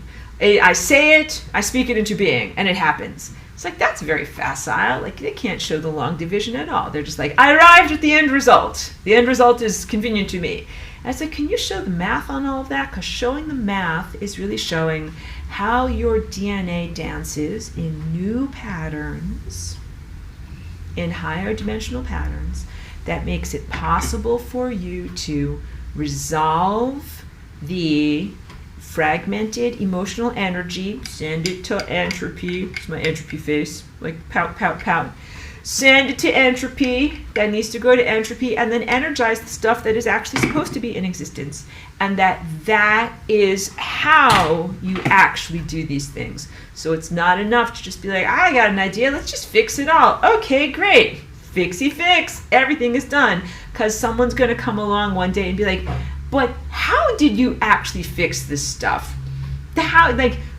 What is the mechanism? Like, what is the causality structure for being able to comprehend how you went from a very, very screwed up, distressed world into a fun, happy world? We all want to be in the fun, happy world, but it's a rug pull if you don't actually have a foundation to mathematically describe the fun happiness. And the foundation is the foundation of lasagna. Being able to describe a higher dimensional state that allows you to rearrange your DNA, rearrange how you access and interface with the potentials of time, recreate harmonic time perfections, and heal or diminish and neutralize and send into a bye-bye state of no longer existing all the fragmented consciousnesses that have been kind of like wildly gyrating through time. I want to kind of have them, the consciousnesses from Tiamat, like, woo, like going through time, like, oh no, like bouncing over here, flying over here, oh no, or Mr. Bill or something like that. Sorry.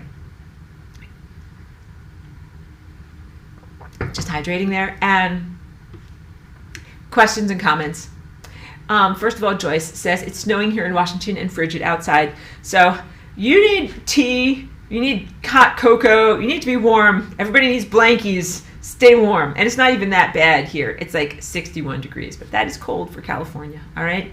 So now on to Charlie B. Thank you for being here. And he says, so true. What a great metaphor. The current AI technology narrative is clashing with biological life and a healthy society. And we are on the verge of a huge technological galloping Gertie destruction. We absolutely know what will happen with the AI and technological path unless this insane manifestation is rejected and halted. You got it. You got it. Totally. So let's say, and thank you for that validation. The engineers that built Galloping Gertie, they're like, gather round, gentlemen. I will make a beautiful blueprint of this beautiful bridge. And they're all like this. Yes, looks good. Like, thoughtful gentlemen of their time. And we're going to build it like this. Okay. And then they get together all of these bricks and steel girders and materials and actually build the thing. And they had no way of being able to do a model or smaller version or responsible smaller scale experiment to see what their impact on reality would have. They built the full scale thing and then it vibrated itself out of existence because it was disharmonic. It was not a structure that can stand. It was not well made. AI and what is happening in your world right now with these types of technology, specifically the technology that is the kind that goes inside of people's bodies, this word right here, nobody has built small, responsible models of what the bridge would look like to see if it will be okay. Nobody did that. Nobody did that. You know what they did? I'm so silly when I talk about this because I'm very mad. About 5 years ago, you know what they did? They all said, stay in your house, be very afraid, there's a microbial boogeyman around, and we're going to erect all of these towers outside of your windows in order to be emitting some very disharmonious music. And then we're also going to do something else that is disharmonious on the level of this right here and put it into your body. And we're gonna see if we can get the bridge galloping away. I mean, nobody said what is gonna happen. There was no, look at how my shoulders go down. I am so drained by this. There was no research. No one said, is this a good idea? No one said what would be responsible.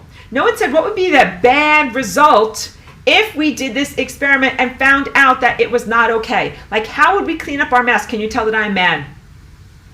This would be like if I said, whatever, I want to make something in the kitchen or change something about the house, and you live in the house with me. And you're like, okay, Aurora, that sounds great. You want to install a new type of stove. How do you know that it is fire safe, that it won't simply cause a fire in the kitchen? I'd be like, I don't know, I don't have an answer for that. Let's just put it in. That would sound terrible. Be like, I don't think that you should put this highly questionable piece of hardware in the kitchen and possibly immolate our whole entire household. How about if I said, I'm going to come up with a new air freshening spray, and I'm going to spray that all around the house. Be like, Aurora, like, do you know what's the ingredients? Do you know what type of impact it's going to have on the atmosphere? Be like, no, I don't, and I don't care. I'm just going to do it. And you'd be like, but Aurora, what if that makes me sneeze? Or what if it makes my dog sneeze? Or what if it kills a houseplant? Be like, I don't care. We're doing it anyway. And then later, you will have sneezing people, dogs, and dead houseplants. And you will come to me and you will say, I don't like this new air freshener that you're spraying around the house. And I will be like, too bad, because I already sprayed it all around the house. Like, does this sound like things that are going on in your world that I'm speaking about metaphorically? If it does, then it means that you are intelligent, and I'm glad that you're still intelligent and divinely connected enough to comprehend what is happening, and you recognize I have to speak in analogies.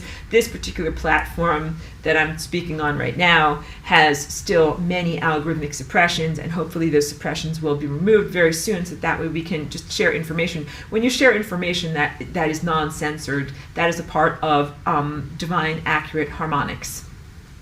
You know, lying and censorship and removal of authentic expression is a disharmonic.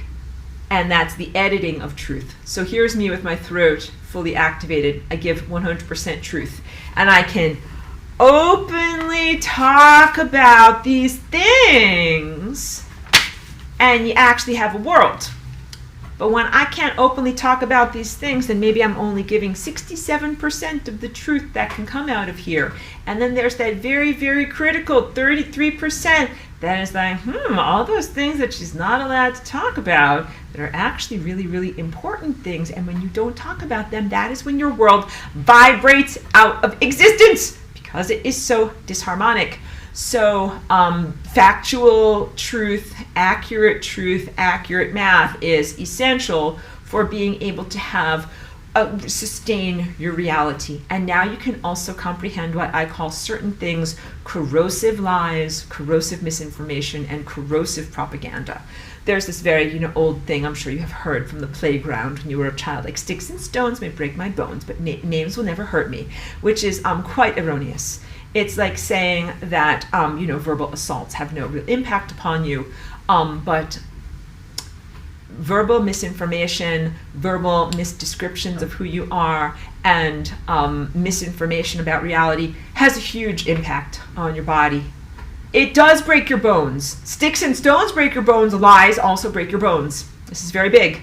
Propaganda is an assault on your body of truth. And propaganda can also be considered it's just not only something that you read in your newspaper, in your Pravda, but it also can be a frequency that is emitted outward like a type of anti-music that your cells hear. And the anti-music that is emitted by some of these supposed telecommunication infrastructures talks to the cells of your body, and it tells them an anti-life propaganda.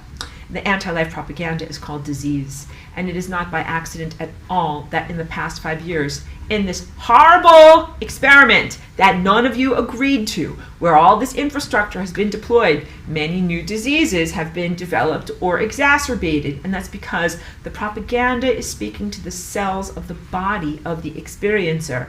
And it tells different things to the body, such as accelerated decrepitude, which would be chronological aging or other forms of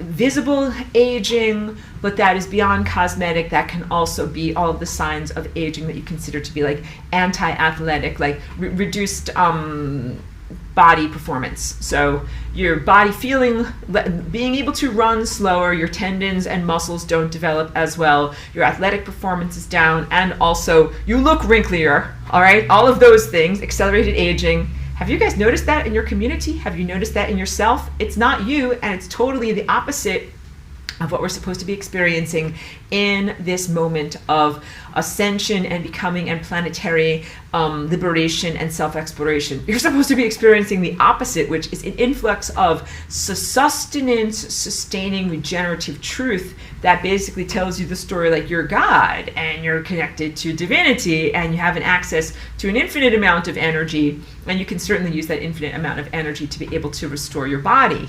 And this is, of course, what a lot of people call 0-point energy or 0-point technology, but I will affirm over and over, it is about much, much more than figuring out how to make your light bulbs run for 3 cents cheaper. I'm putting out my light bulbs over here. Say that every year in every class. 0-point energy is not just about trying to get something for nothing, the old commodification mentality, the old materialism mentality. Can I get $1 million of something and then sell it for $1 each and then get $1 million? That's me chomping a cigar. Hey kid, I'm going to get $1 million. I'm going to harness 0-point energy. And then I'm going to, you can tell I'm like a shyster or whatever. I'm like trying to sell you on 0-point energy. This is what all these materialists are interested in. Something for nothing, kid. And I'm like, no.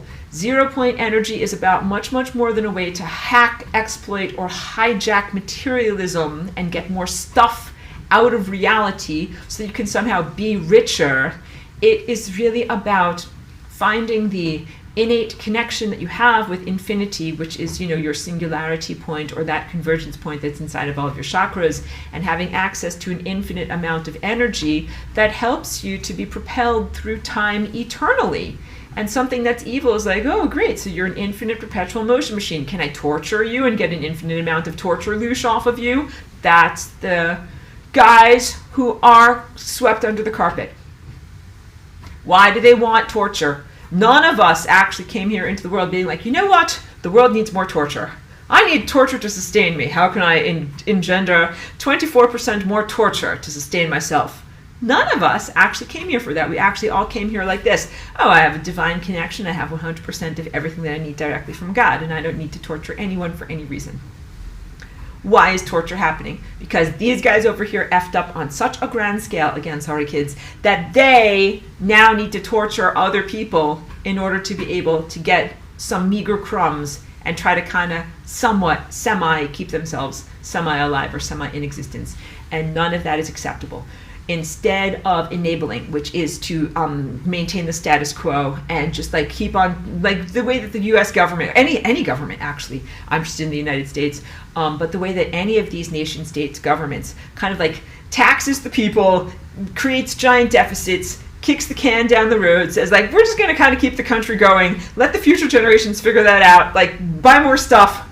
None of that works. And at a certain point, you reach a culmination where you recognize that that is not a sustainable approach and that you must do something different. Otherwise, face peril, which is like nosedive, which would be, if your currency or your economy is no longer sustainable. And that would be the equivalent also of like vibrating your bridge out of existence or vibrating reality out of existence. You as humanity right now in this time place and in your concurrent shell in Atlantis, you face these critical turning points where you're like, you can't just keep on enabling. You can't just be like, okay, vampires, like you can nibble off of this shoulder a little bit. You can kind of stay alive. You can kind of drain my life force energy. Let's just keep going on in this very unhealthy dynamic and unhealthy relationship. You're at the turning point where you're like, no more, cutting you off. No more blood sucking for you, horrible vampires. And they're like, oh, but we're so hungry little vampires. You're like, no more for you. Who's the vampires? Government. You're like, government vampires? Yes, government vampires who suck your energy, your biological life force energy through work, your representative energy through like currency, your monetary contributions, taxes, national debts, tariffs, and other forms of the destruction of your life force energy. And it's been normalized so much in your culture that you're like, yeah, of course, I walk around with giant vampires sticking to my neck all day and they suck my energy away from me. I'm like, this is not normal. This is a big part of what my job is in being here. Being like, That is not normal. Like you have giant slugs or parasites and whatever. They're like full of your life force, energy, and your blood. And you're like, this is just how we do it around here. And I'm like, no, let's get these parasites off of you. The flying rainbow lasagna is one way that you are able to get parasites off of you. Just to be able to know and comprehend that you are in a parasite situation or a situation of supreme imbalance is part of the battle, but that would be hugely disempowering if I simply described to you in excruciating detail the diminished state of disempowerment that you find yourself in without offering solutions. That is my moderate criticism of many people who are in what you would call the community of seekers or the new age world or the alternative media. Very many people now have a voice to be able to accurately describe the unfairnesses and imbalances of what you're experiencing, but not everybody then also follows up with an empowerment message. So it would be kind of like, imagine people are in a very cruel way looking at your bodies and they're being like, yeah, like this part is so out of shape and you have a very fat ass and also no muscles here. And then just be like, okay, that's it. And be like, do you have any suggestions about like diet, exercise, fitness, coaching? Be like, no, I'm just gonna criticize your ASS and say it's fat. And this is not this is not body positive at all. And I'm like this. I'm like, okay, look. Clearly, there's parts of your body that need to get stronger and fitter. How do we do that? Don't just want to make you feel bad and feel diminished and feel a sense of self-hatred or disgust. I don't want you, truly, when you look at yourself and you assess even your own life and your own body or your community. If you look at your community and you're like, my community is so effed up and my government is so effed up and the way we spend money as human beings is so effed up, that's like saying, yeah, like they got a fat ASS. But then, do I have any positive exercises you can do? It's like, I actually do. I actually have a whole series of exercises that you can do as an individual and that you can radiate outward into your community that makes your ASS a much better size and shape, that gets you into shape. And that basically what you need to do is, what do I always talk about? Creating strong boundaries. Ascension right now is about creating strong boundaries, not enabling or allowing your life force energy, your cognitive energy, your creative energy to be siphoned off or mispurposed. Governments are not alive things. They are a construct and they are actually a dead thing. I want you to like come out of the corpse. Like, don't hang out in that dead corpse. It is rotten. The corpse of government is rotten. It is a fiction that is told to you that says that you cannot govern yourself or manage your own affairs and that you need this larger organizational bureaucracy in order to make larger life choices for you. And it's a carcass to think of in terms of government. It is also a carcass in terms of organized religion. It is also a carcass in terms of larger economic regulatory agencies. And that's all of these larger central banks and whoever manages larger levels of national debt and resources on the highest level. That's where you've got the big vampires sticking to your neck. It's actually not like the small guy down the street. It's like the World Bank, the International Monetary Fund, the World Economic Forum. Like, you guys know this. You're probably already extremely well educated about the exact acronyms, who are vampiring, eating at your jugular vein. I'm largely intuitive, but as I've come here, I've had to develop self-education and articulation so that I can speak to you and I can say, these are the things that you don't want in your reality. These are the things that you are lasagna-ing to transform. Those are genetic disharmonic quotients that have been placed inside of you that say you need to be ruled over by an external authority figure, either a pope or whatever, a university professor or whatever, like a president or a king. And it's radical for me to say, like, you don't need to be ruled over. And brains are going to be exploding and brains are going to be liquefying and people are going to get inflamed and they're going to say, well, who's going to make stuff happen and who's going to be in charge of stuff and who's going to tell me what to do and who's going to tell that guy what to do and who's going to make sure that there's not violence. And the answer is, like, these guys have not been preventing violence. They've been creating violence. They haven't been effectively telling other people what to do. There have been a lot of things that have been non-optimum because of their presence that you would be optimized with their absence. Their presence is not required in this world, and the presumption of the requirement of their presence is part of the innate disharmony that is about to shake your reality apart unless you change on an inner level. And that is what I do in bringing lasagna here. I bring not only a different set of structures for your mind, like a different harmonic set of a perfect set of, that music sounds good in my mind. Like, these are all logical rationalisms that Aurora is bringing to us. This fits with this, fits with this. All of those things fit together, not only bringing those things to you, but also empowerment activities. So your mind and your emotional state and the perfect cognitive harmonic patterns do relate to the way that your body creates these perfect patterns, but just creating these perfect patterns with your body, even independent of your intellectual perception experience, creates these waves that organize reality. Just like there's the galactic superwave that moves through the galaxy that is part of the mind of God, the emanation of your correct mind and your correct DNA dance has an impact on the world around you. And the Flying Rainbow Lasagna is this rectification dance that is your empowerment, that is you can do with your DNA, that you don't require money from the government or a grant from the Pope or whatever it is in order to be able to make things happen in the world. You simply do it. That's the big, huge empowerment. Of course, like, you need to have a house to live in, safe clothing, warm soup and things like that. You need those things to sustain you. And that's clear. Those require physical resources. But I'm trying to say that in order to do the dance that is a reality shifting and empowerment dance, all that you need is your own innate architecture and your own innate connection to divinity, and really a reconnection to what I call, quote unquote, factory settings, but maybe considered analogous to the morphogenic or morphogenetic field. This is what teachers like Rupert Sheldrake talk about, a field of pure potential that is the field that gives form to formfulness. So it predates DNA, it predates physical matter. It is the force field that is harmonically perfect that gives form to all of the matter that we see shaped around us.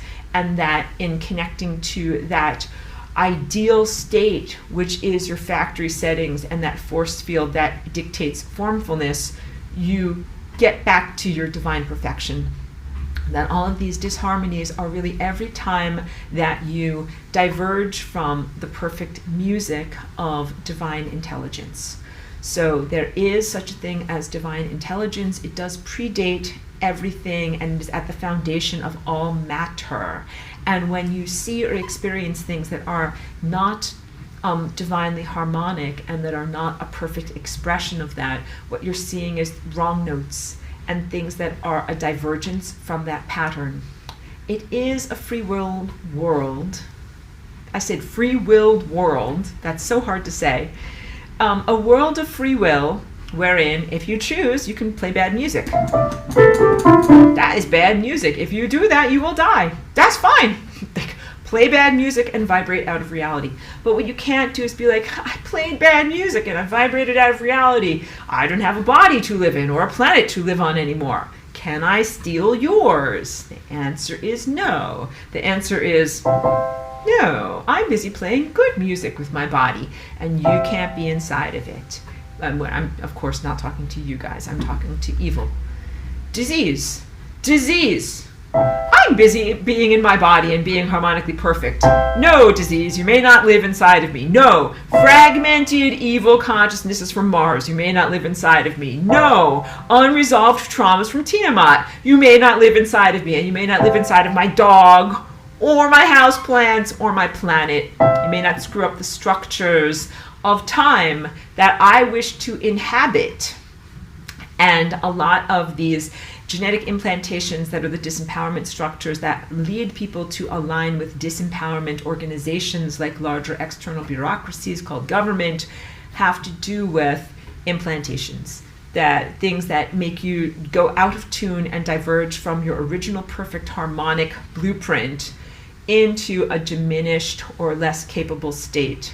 And so in looking at all of this, I hope that I'm giving you genuine grounded optimism. Instead of being like, that's it, like throw the whole thing, just toss it out the window because it's just like a bad sourdough and there's no way to get this better, to really comprehend that your body is a miracle and you are within a miracle, and that the discomforts that you have felt and the very real sufferings that you and your community have felt for so long have been because of an out of tune reality, and that the way to experience a divine paradise again is to get reality back in tune.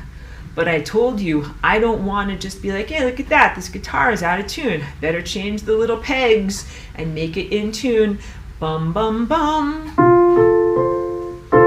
Now my guitar is perfectly in tune. And then have the same evil thing come along and be like, hey kid, nice in tune guitar you got there. Mind if I make it go out of tune and then be a big giant vampire and eat your energy and make you go out of tune again? The answer is no. So this is the solution, that it is necessary to not only bring your reality and your physicality structure and your DNA back into a state of perfect divine harmonic perfection, but also to keep it there and to encrypt it or protect it from any distortions,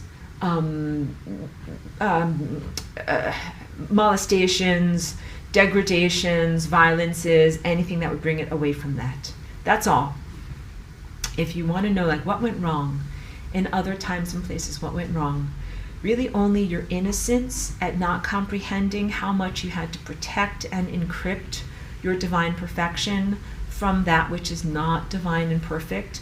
Because when you are divine and perfect, you really don't even think in terms of stuff that is not divine and perfect. You're like, I am just grooving along, being God, living forever, making this beautiful music called the beautiful symphony of life. And you never even think about like death. You never even think about chronological aging or disease or decrepitude. Those things are not a part of your world because you are just too busy being perfect. This other stuff comes along and it hacks or invades your world. And you're like, I didn't even know I needed to protect myself from that stuff because that stuff so much does not emanate from me. It does not emanate from my sense of reality. It is not an innate part of who I am. So that's why I call the Bible very critically, satanic literature. It tends to implant within you the false assertion that evil or disharmony originates from inside of you as an aspect of God and as an aspect of duality. Like you've got good and you've got evil and you're just going to have to deal with evil. And I'm like, no, evil is actually not an innate characteristic. It's not a part of you, and it's not something that you were ever meant for or made to have to respond to and not to have to continually protect yourself from. So you have to respond to it. You have to protect yourself from it, but you also have to know, like, technically I'm not supposed to have to be protecting myself from and responding to this stuff that is aberrant, that's not supposed to be there. So what happens? Eventually, in this moment now, you are able to return to your divine, harmonic, perfect forms, but not in the same way as rewinding to who you were before these degradations or limitations happened. You have moved through the time of degradations and limitations, and you have regained your perfect divine harmonic form in a way that it can never be diminished again. That is the wisdom and the value of what you have attained. So you have attained a type of coherent formfulness that can never be disarranged by these things that have unfathomably disarranged you, that you should never really have to face, but you have had to face. And that's a difficult cognitive bridge for your intellect to inhabit, because your intellect is like, I have to learn how to deal with stuff that and transcend stuff that technically doesn't exist, but then when I transcend it and it doesn't exist anymore, then I become so empowered that I never have to face it again. And I'm like, yeah, pretty much. And you're like, that system stinks. And I'm like, I know, this is not ideal. This is not the way it is supposed to be. I am not an apologist for this system at all. In every single way, I am trying to make something beautiful out of something very broken. So wait, let me get over here to any questions and comments. I'm open to this. Joyce says, lies and greed are about the worst of human character flaws. So thank you for that. And I will agree that those are very flawed aspects of what is called human nature. But I think in this class and in this community that we're building here, we need to have a different definition of what is human nature. I think that the definition of who and what you are as human is not greed, but is generosity. And I think that you actually have as your morphogenic field, or as the foundation for the patterning of who and what you are as divine perfection, and that these other forms of degradation and grotesque, deformation are, again, unfathomable, really have no causality structure, incomprehensible, not for educational purposes. We don't even really know where they came from or how they came about. But they're not really an innate part of who you are. So we can go into the minutiae of like, how did this stuff happen? Where did this happen? I feel angry. Like, who do I talk to? Call the Cosmic Complaints Department. That's all part of like your grief. Like when people go into grief, they're like, how did this happen? Grief, bargaining, anger, acceptance. It's kind of like that. But beyond all of that, there's the recognition that's like, this is not who you really are. That's what I would just like as your innate emotional response when you perceive greed and when you perceive these other distortions and untruthfulnesses in the social fabric and interactions, and possibly in your own embodiment with your own emotions or your own emotional responses or your own relationships. Be like, that's not the real me, or those aren't the real characteristics of a real person.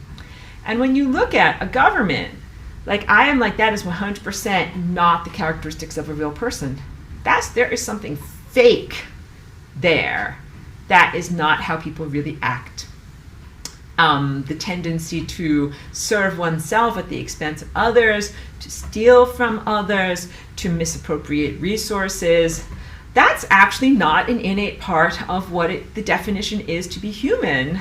Definitely not an innate part of nature, and I've talked to you a lot about my critique of Charles Darwin, as he was a supposed scientist from the late 1800s, but he vastly, wildly projected his own ethnocentrism, anthropocentrism, and cultural presumptions upon the world of nature.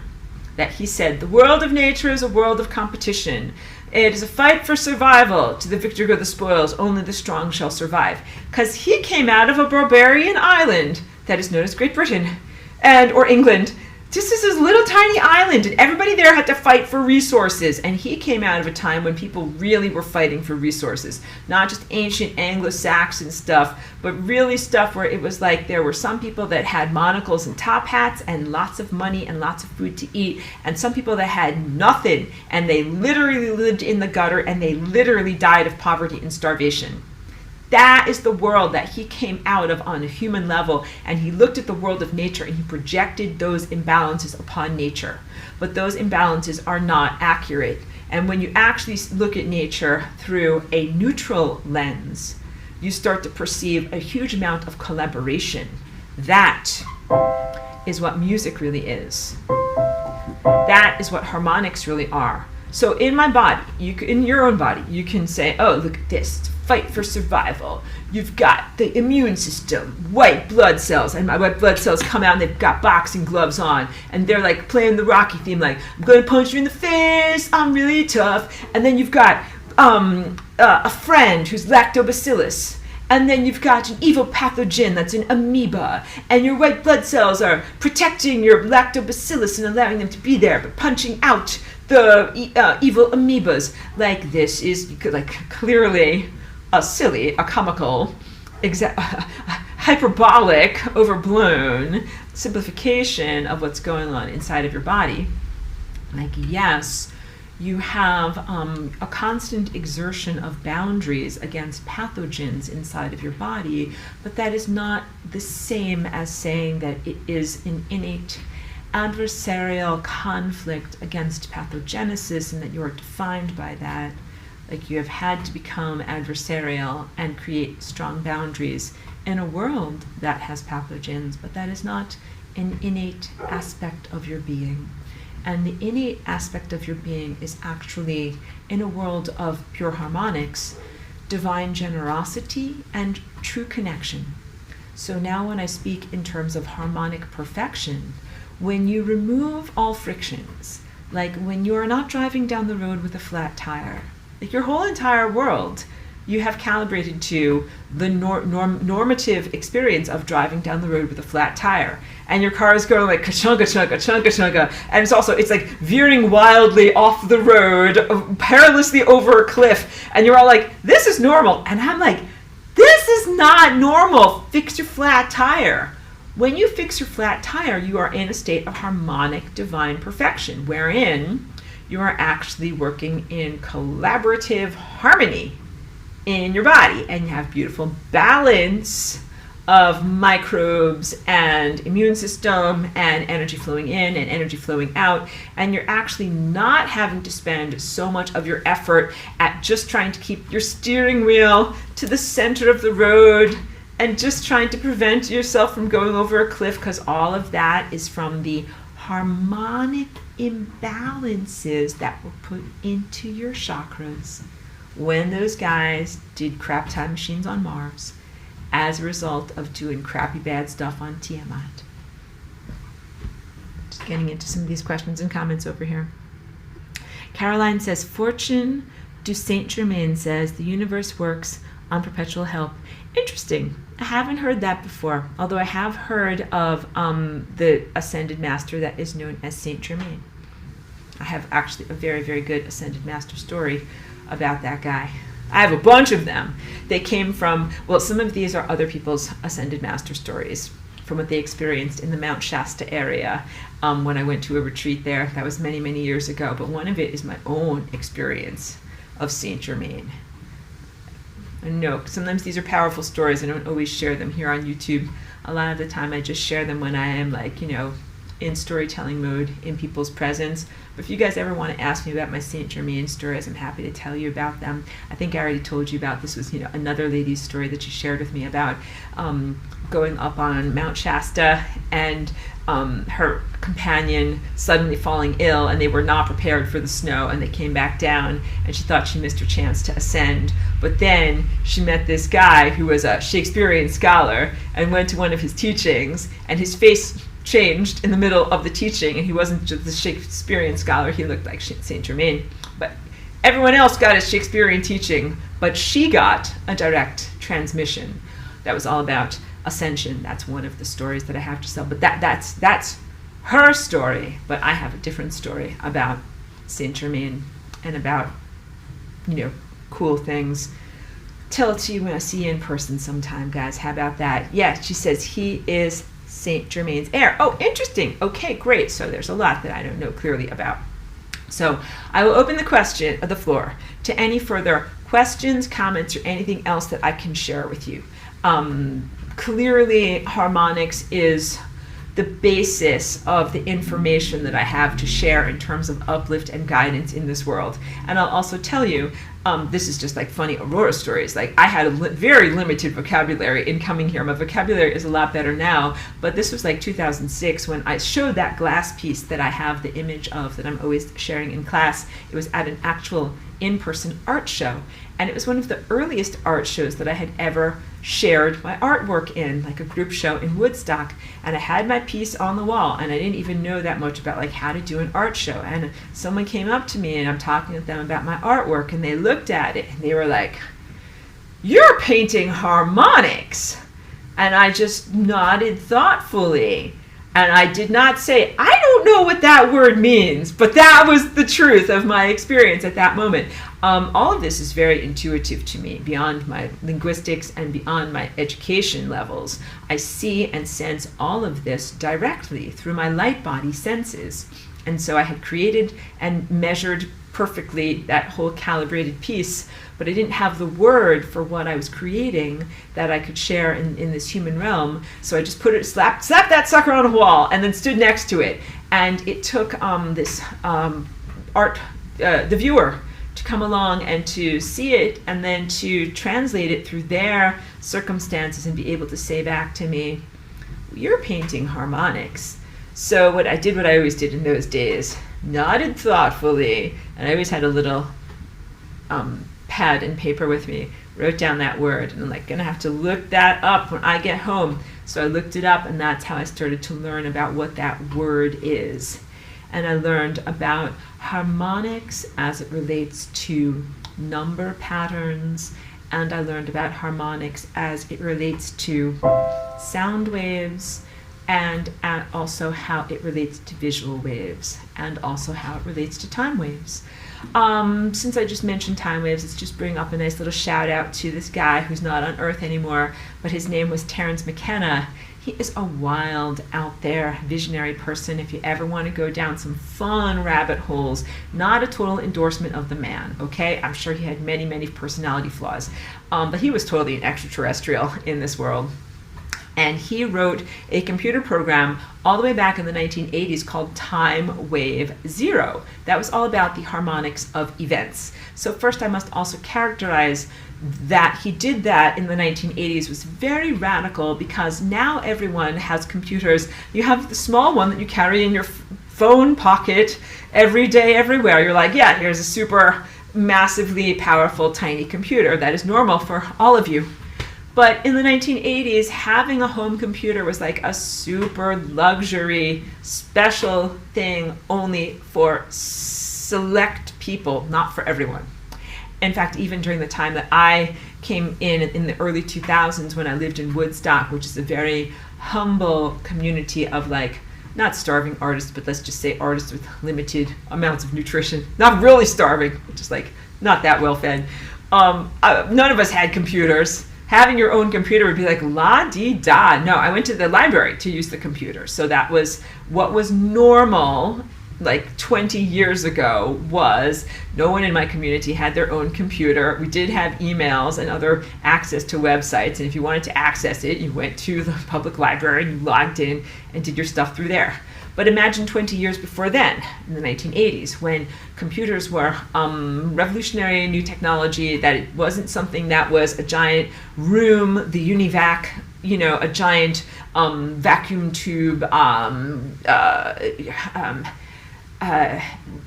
what's it called when you're environmentally controlled? Can't get too hot, can't get too cold because of the vacuum tubes. Big, giant, delicate, room size apparatus that very, very few computer scientists had access to. So Terence McKenna started to do this work creating Time Wave Zero when just people started having computers in their homes, but it wasn't for everyone, it was for enthusiasts. And he wrote this program called Time Wave Zero that was a calculation of the novelty of certain events in time. And just like you can look at the graph of a person's voice, like here's where the person's voice gets louder, and here's where the person's voice gets softer. Remember, an up plus an up equals a way up, amplified. Here's where events get amplified. Here's where novelty gets amplified. And then there are places where there's minimal novelty. Nothing much is happening. The up plus the down cancel each other out. There's not a lot of energy. There's not a lot happening. So this guy was a genius. He also is the person who is most socially responsible for bringing specimens of Psilocybe cubensis from the Amazonian rainforest basin to what is like Western North America and popularizing the use of ingestion of magic mushrooms. Again, not a full endorsement of everything that this person is all about, but what a varied and quite storied career. He might have been somewhat involved in intelligence agencies as well, or at least was like given a type of free pass by them, because he did a lot of illegal stuff. That was not legal back then. So he went to the Amazonian rainforest, ate a lot of mushrooms, communed with space aliens, got this idea for Time Wave Zero, came home, got a computer, and then started to make this thing called Time Wave Zero. That is a harmonic exploration of events in time. And like, why are you telling us this? I mean, it's certainly interesting, but how does it relate to my life and my existence? And the answer was that he recognized that the harmonics, the oscillations of novelty versus non-novelty, had like amplifications and then culminations and then moments when there would be a cancellation. If you can imagine, you know how like you have Bose headphones that you put on to be on your airline when it's loud, and you put on these headphones, they make everything quiet. It is the cancellation that he calculated with his algorithm, that there would be a time when all of these wild gyrations of novelty and weirdness and new things happening, but then things not happening, would all coalesce into a 0-point moment. And he calculated that that moment would be December 21st of 2012. And of course, we have transcended that moment, because people interpreted it as being like, oh no, the world is going to end. And there were, lots of like fearfulnesses, and people had to go through a lot of their backlog of stored trauma, of catastrophism. But he was basically saying that that was like a harmonic doorway during which like everything coalesces and goes down to a null point. But not that there's nothing beyond that point, but that then you redefine reality as the springboard jumping off from that point, and that is what the singularity or 0-point energy is really all about. So he calculated that as that date, but he didn't know about the Mayan calendar. And the Mayan calendar was similarly in the 1980s just starting to be deciphered, as the Mayan hieroglyphics had not yet been deciphered as Egyptian hieroglyphics had been several hundred years before. And there was a young polymath guy that figured out at the same time in the 1980s how to decipher and comprehend the vestigial teachings of the Mayan culture as they recognized harmonic time cycles, and they were super smart. These were not like loincloth wearing Flintstones men in the jungle barely surviving. These were very sophisticated thinkers that the ethnocentric North American and industrialized culture had largely marginalized and not looked at the genius of what they were sharing. This kid came along and was able to comprehend Mayan math symbols and decipher Mayan time cycles, and then bring forward a great deal more respect for what was being shared with us in the present day from the ancient vestigial cultures that weren't here anymore, but that talked about harmonic time cycles, just like Terence McKenna. And that independently, these two explorations all came up with the same date, December 21st, 2012, that was when the Mayan calendar did not say that everything would end, but that there would be a completion of a cycle. And just when I do my dance and I teach people, and I always have my Tuesday dance group and other times when I dance with people in person, so I have had to articulate and be able to teach about some of the movements that I make, where like I'm generating movements in time and aligning with all these different time currents with my body, and at a certain point my hand vortexes come together, and it is the culmination and integration of various different time events that coalesce, click into position, come together, and out of the end of one cycle comes the expansion and the beginning of the next cycle. And that's a big, important embodiment lesson of what I'm trying to teach and talk about here. So people were afraid in linear time. I'm like, I'm afraid, it's the end of the world. It's not the end of the world, it's the end of a time cycle. And then there's the genesis of the next cycle that comes out of the end of the first or the previous thing that you're experiencing. Just like when you're a musician. And when you're a musician, like you play, and then you bring it to completion. And then out of that completion, you can have a completely start with new music. Like maybe you were playing these types of notes. End of the song, then what's going to be the next notes of the next song?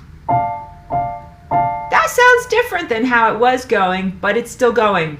The song didn't end, but we changed. We changed the key, we changed the notes, maybe we changed the tempo. Maybe I changed from this type of a tempo to this type of a tempo. Like, it's still music, but you change. That's what these measure breaks are. It's what these paginations are. It's what these moments of complete novelty doesn't mean the end. It means a completion of a cycle, completion of a flavor, and then the springboard or the reaching off point from from that moment into the next level of what you can experience. And yes, if you sweep stuff under the carpet, like bad traumas and things like that, in one level of the song, it's gonna find its way into the next level of the song. So what you really want to be doing and focusing on in this moment now is healing trauma, which means releasing and resolving emotional residues of every bad thing that you've experienced in ancient concurrent Atlantis and your ancestral trauma and your personal trauma of this life, so that when it's time to end that chapter of what has been going on for a long amount of time and plant seeds for the new garden and start a new song and move forward in a new pattern, that you can generate new patterns that are not influenced by or tainted by what you have experienced up into that moment. So that's actually good relevance there. That's the essence of what time wave 0 was, that people thought it was the end of the world, but we did not end the world on December 21st, 2012, but we did end a time cycle. But then what happened was the profusion and propulsion forward out of that completion into the next experience. And the next experience, like, it's not the end. Similarly, it continues to move forward, and you're in a constant state of refinement in moving forward. Now, you want to know, well, will there ever be an opportunity where you don't have to fix stuff, where you just move forward? And the answer is yes. That's actually how we were always meant to experience time, and that is our achievable goal. That's like saying, will there ever be anything on this car that works properly? We're always going to have to be bringing the car to the mechanic to get it fixed. Like, because at first we have a flat tire, and that's not working right, and then the timing belt isn't working right, and then my transmission isn't working right, and my this isn't working right. I was like, well, anything ever going to be fixed? The answer is yes. The answer is a big, big, big yes. That when you embody these perfect time harmonics, at a certain point you do embody a frictionless 0-point existence. That is when you are beyond light speed. You are inhabiting infinity speed, and you are all light everywhere, moving at infinity speed at all times. And then you have a completely different definition of what is life. And you no longer have any of the parasites that are sucking energy off of you. No longer have any of these pathogenic structures that are vestigial traces of unhealed trauma. And you have a resolution for all of where all of this energy out of place and matter out of place goes to where it's supposed to be. So what I experienced in more like self-anecdotal terms in December 21st of 2012, that was in Woodstock before I moved out here to California. And what I experienced was a change in life directive, a refinement of my personal goals or motivations, and really the genesis of creating this class. That was what I did on that day. I actually sat around in my art studio. First I had like a little get together with other people that we were all like, okay, we're ready. If we're gonna have whatever, not an end of the world, but if something weird is gonna happen, we're all gonna hang out together. And then, everybody went home, and I was like, okay, just the reality is here. What am I going to do? That was when I lived right by Mount Overlook, which is a vortex similar to Mount Shasta, but it's a smaller Mount Shasta. So Mount Shasta is in California, and it's big, but Mount Overlook is like my little Tonka toy of the big truck that is Mount Shasta. But it was right where I lived, and that's right also where I first came in as a walk-in. So I'm like, okay, I'm going to go on a sacred pilgrimage, walk up the sacred mountain, because as you walk up the sacred mountain, you are in front of the microphone of existence, and you're emanating your harmonic truth. And the truth, what happens when you emanate your amplified harmonic truth is it emanates outward and then echoes back to you. And this is really how you grow and learn and are refined. So I was like, okay, we're still here. We haven't evanesced. We're not a bunch of just light beings, Casper the Ghost. We haven't just poofed out of existence. I'm still here. I have a body. And I'm walking up the mountain. And as I was walking up the mountain, this is what my experience was like. I was like, I have all this information inside of me. This is before I had like any kind of computer skills. I didn't know how to do a whiteboard. I didn't know how to do a Zoom. I didn't know how to do any of this stuff. I was just a painter that painted with like paintbrushes. And I was like, I have all this information inside of me, and I paint all these paintings, and I want to be able to share it with people, and I want to be able to share it with people. And as I walked up the mountain, I became clearer and clearer in my vision, and I was like, I want to be a teacher.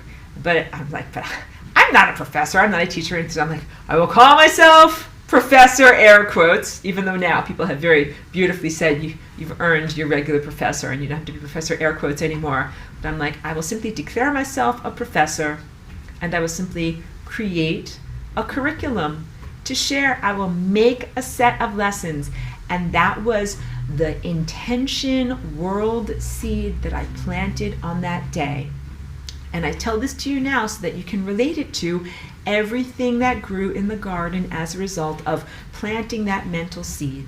And also so you can relate it to your own personal life. You don't have to know everything about the entire journey to set off in the first couple of steps. So I didn't know what exactly I would say in my curriculum. I just knew that it would be about the things that I paint and the harmonic truths. I didn't, let me turn off this silly thing. I have everything on work. You know what I mean? Like it's all on it's all on don't mess with me. My settings are all on don't mess with me right now, so I don't know why it's messing with me.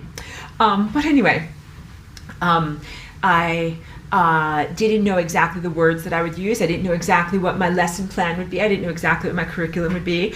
All I knew is that I was going to find my voice and find a way to begin to share these things.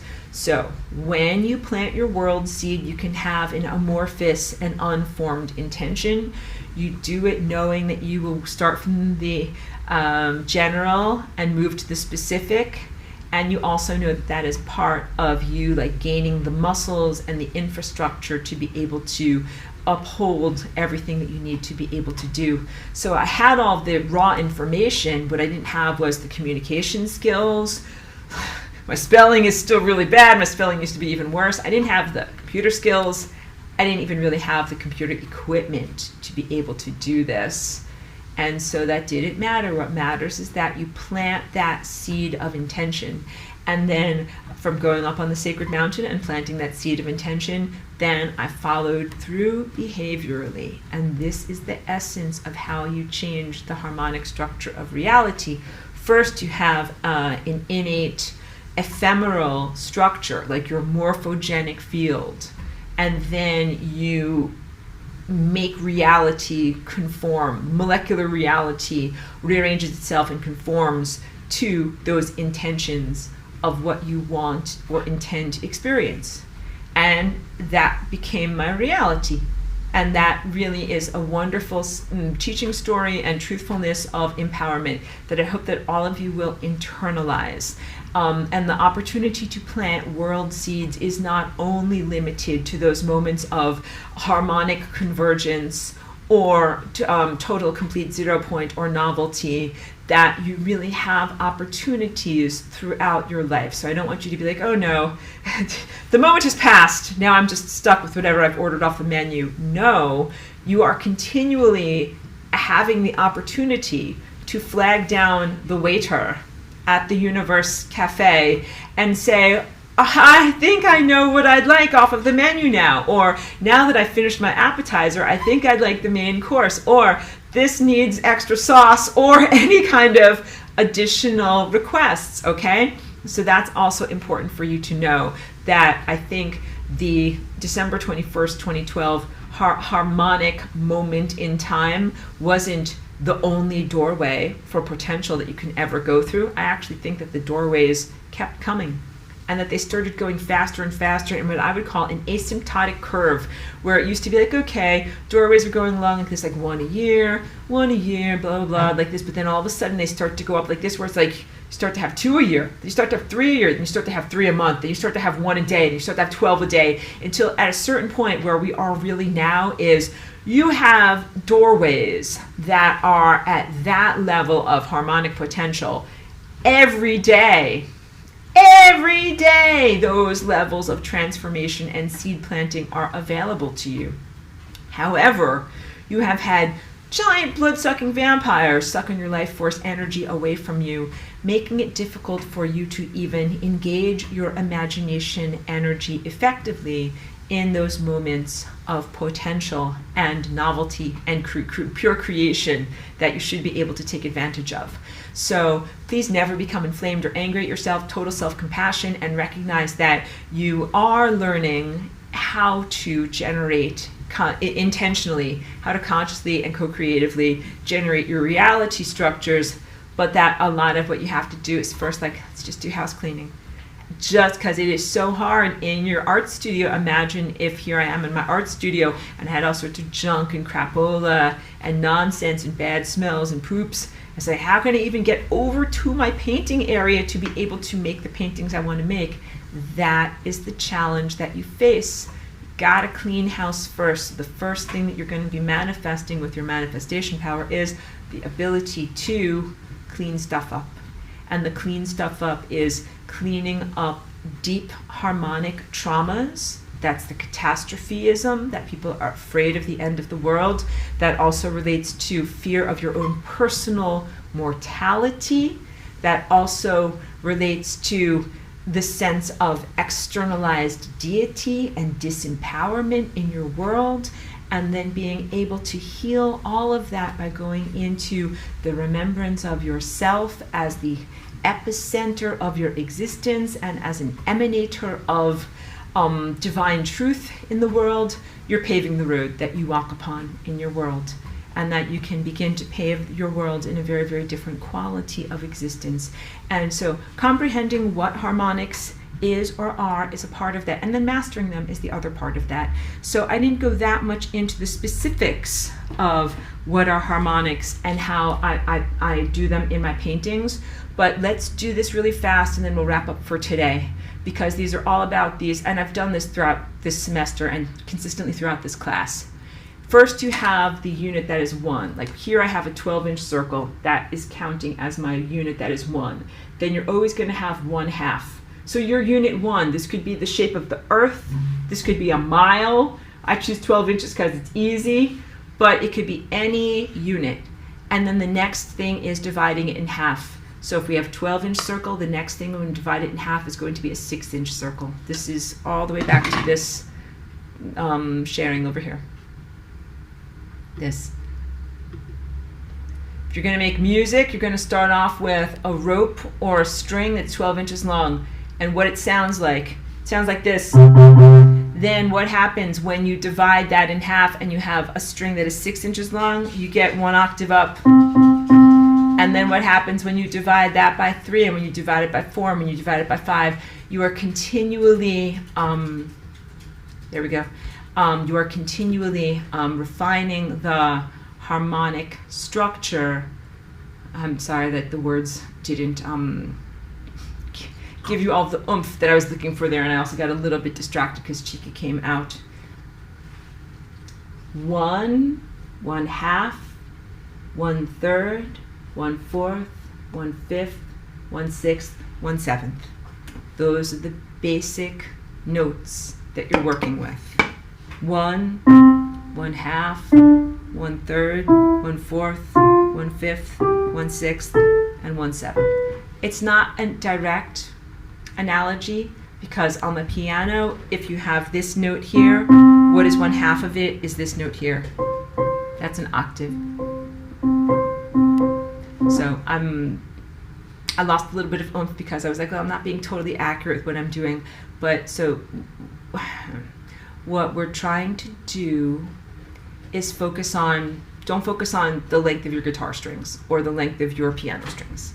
Just focus on the divine truth of your chakras and the divine truth of time, where you have the original unit that is 1, and that's going to be your physical existence, and then everything that becomes your finer levels of reality structure and how fast you're moving through time is calibrated according to that unit 1 that is your physical existence. And that is 1/2 for your emotional existence, 1/3 for your intellectual existence, 1/4 for your unconditional love existence, 1/5 for authenticity, 1/6 for your intuition, and then 1/7 for your divine connection. Those are your calibrations or the recipe for who you are in time as a harmonic presence. And that really all of those harmonic structures are innate to who you are, non-negotiable, and not something that you have to sit around being like, okay, like, be harmonic, be harmonic, be harmonic. They're actually like innate, or you don't have to try hard. They're just a part of who you are. And what you really need to do is reconnect with those factory settings or those innate truthfulnesses in who you are in order to achieve these levels of empowerment, divine connection, divine self-remembrance, and divine connection, and divine perfection. Okay, so wait. Back to over here. Oh, no more questions. Okay, good. So no more questions. Wait, so that, because I thought there were more things that I had to respond to. So the basics, the harmonic proportions that are the most important are, I feel like I'm messing this up so much. Time proportions. How fast is your body moving comparative to how fast is your Christ chakra moving? These are layers of your being, like the Doppler effect in auditory phenomena. When you hear an ambulance going by or a siren going by on the road, it goes wah, wah, wah, wah, wah, wah, wah. That's the Doppler effect. It gets closer to you, louder, louder, louder, farther away, slower, slower, slower, softer, softer, softer. Sorry if you were wearing headphones. This is the Doppler effect through time. Your flesh is moving at a particular rate through time, and all of these other layers of your chakras are moving at other harmonic rates through time. As you perfect yourself and perfect the music of your own inner being, you are able to frictionlessly, perfectly integrate yourself with these larger harmonic and fractal patterns of time and achieve longevity and coherence. In doing so, you do not face extinction. You face longevity and coherence. That means you stick around and you keep doing stuff. And that is what you ostensibly intend to do. Even though now I could open a whole different can of worms, but I don't want to take care cheeky. But I had to learn about self-destruction and self-annihilation, and the sense that there are some people that are here that are like driving their cars and they're like, yeah, I'm giving myself a flat tire and I'm going to drive off a cliff.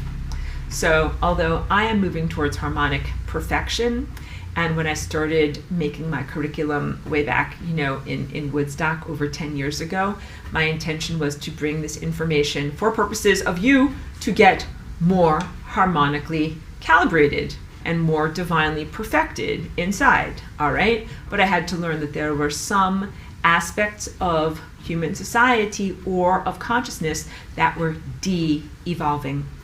Instead of evolving and reaching greater levels of harmonic perfection, that they were going more and more and more out of tune. And those are the guys, people, or characteristics and organisms that have to go to entropy, because they are devolving. Their car is shaking and not well aligned, and it's going over a cliff. And so some of those are personality characteristics, like the characteristic to have to rely upon an external authority figure. That's one of the characteristics. But also those who are enamored with the external authority figures, the authority figures themselves, and the organizations that represent those authority figures are de-evolving. They're de-energizing. They're going towards entropy. They're going towards non-being. And the faster they go, the better. And you want them to go over the cliff, but you don't want them to take you over the cliff. So where are you going? You are going towards evolution, self-evolution, greater levels of self-organization, greater levels of conformity with divine harmonic patterns. And also, brief aside, divine harmonic patterns and conformity to them is not the same as slavery. You're not like, I'm a zombie, I conform to divine harmonic patterns, I have no thoughts of my own, I am neutral and boring. No, none of that is about that. None of this is about like, I'm a perfect slave to God. Because you're like, I'm a perfect slave to the government. I'm a perfect slave to the church. Now I'm a perfect slave to God, divine intelligence. I'm like, no! Because when you are in perfect divine alignment and perfect harmonics, you are also perfectly expressing your authenticity. This is your throat chakra of authenticity and your unique individuality. So your DNA is unique, your fingerprint is unique, your personality is unique. You don't stop being you and be sanitized and erased so that you can fit in with everyone else. That's like some kind of conformity thing from the world of government and suppression of consciousness. Be like, we need all of you to be exactly the same. Please erase yourselves immediately and pay taxes for us. No. This is the antithesis of that. This is where each one of you is a wonderful, wild, and feral, unique individual who conforms to all of these patterns that you see printed on my dress over here and expresses those patterns through your own unique individuality structure and give up nothing and contribute everything. So because you each have your own vector or direction of truth that you are using to express and embody these perfect divine harmonics. So each one of you is an instrument. Each one of you is playing truthful notes in the symphony of life. Each one of you is staying alive, but the notes that you play are not 100% the same. And the notes that you play are not in total conformity to an external God who says, no, I am God. This is my deep God voice. Go here and do this. A lot of it is about developing a rapport of the inner and the outer. And I teach about that in this class quite a lot. I'm just trying to put my stuff down here. I was holding so many props today. But the combination of the inner and the outer, the little ant on the inside, the little ant on the outside, the oscillation between these two levels of being, your individuated self, your cosmic totality self, and the combination of all of these aspects of your being coming together like gears that mesh perfectly in the transmission of time, your car of time, so that you have no conflict and you have no friction and you have no loss of transmission fluid and your car lasts for forever because your inner desires match perfectly with the external mandates of the requirements of reality. I think that's a good note to end upon. Of course, if there are any other questions or comments, I am open to them. Michelangelo says, thank you, Master Aurora. Thank you so much. Thank you for being here. Thank you for being a great student. Let's hug Cheeky. Any other questions or comments? Cheeky's right here. Cheeky, come here. Come here. Cheeky's a good dog. Any other questions or comments or anything else that I can speak to? Good job, good job, good job. Also, just as a funny aside, you know, dogs have such wonderful sensitive hearing. And if Cheeky was in charge of the world, we would have a much more auditorily harmonious and harmonically perfect world. I told you guys it's not Monday. Cheeky hates Mondays. Cheeky hates Mondays because Mondays is garbage days. And we have these loud garbage trucks that go around the neighborhood. And they're very loud, so they're not harmonic with noise, and they are definitely not olfactorily harmonic. They are so stinky. And Cheeky has so much to say about them. She's like, these are loud and stinky, and they are not harmonic, and if dogs ran the world, they would have much nicer sounding engines, no more jackhammers, and also the rolling carts, you know, like the carts that roll out, the dumpsters and all of that. All of that is very disharmonic. Cheeky and all the other dogs would be in charge, and they would say, we cannot have any of these disharmonic disarrangements of my ears. It has to all be much better. Thank you. I know. So thank you. Love you, Cheeky. Cheeky, getting some love from the class. Pedro says, love the lasagna. Thank you so much, everyone. Thank you. Thank you so much to everyone who is able to be here. Thank you for being wonderful students. Caroline says hugs to Cheeky, and another great class is appreciated. Thank you very much, everyone. So thank you for being wonderful students. Thank you. I'm always happy when people are able to make the live lectures, and thank you to everyone who catches the archive afterwards, because that is also a wonderful way to connect. And I know I always tell important things like right at the end, I should start with these things, but still a few more openings available at the upcoming Flying Rainbow Lasagna Dance Retreat here in Ojai. So that's going to be in May 3rd through the 8th. Do I have that right? No, May 5th through the 8th. May 5th through the 8th of the upcoming year. So I will always include the application for that in the description of this video. I hope that people will be able to join us for that. We have actually a wonderful group already, but I would just reiterate my invitation to people that want to be a part of that. Okay? Fantastic. Thank you very much. It's a beautiful class. Thank you so much, everyone. And I always say it and I always mean it. You're the best of the best. You are the best human beings, and I feel very lucky that you're in my class. And I think I also have the best commenters in the YouTube comments section, people who are serious and engaged and truly want to learn and are truly interested in what I have to share. So thank you very much. Thank you for being here and for your energy and your positivity.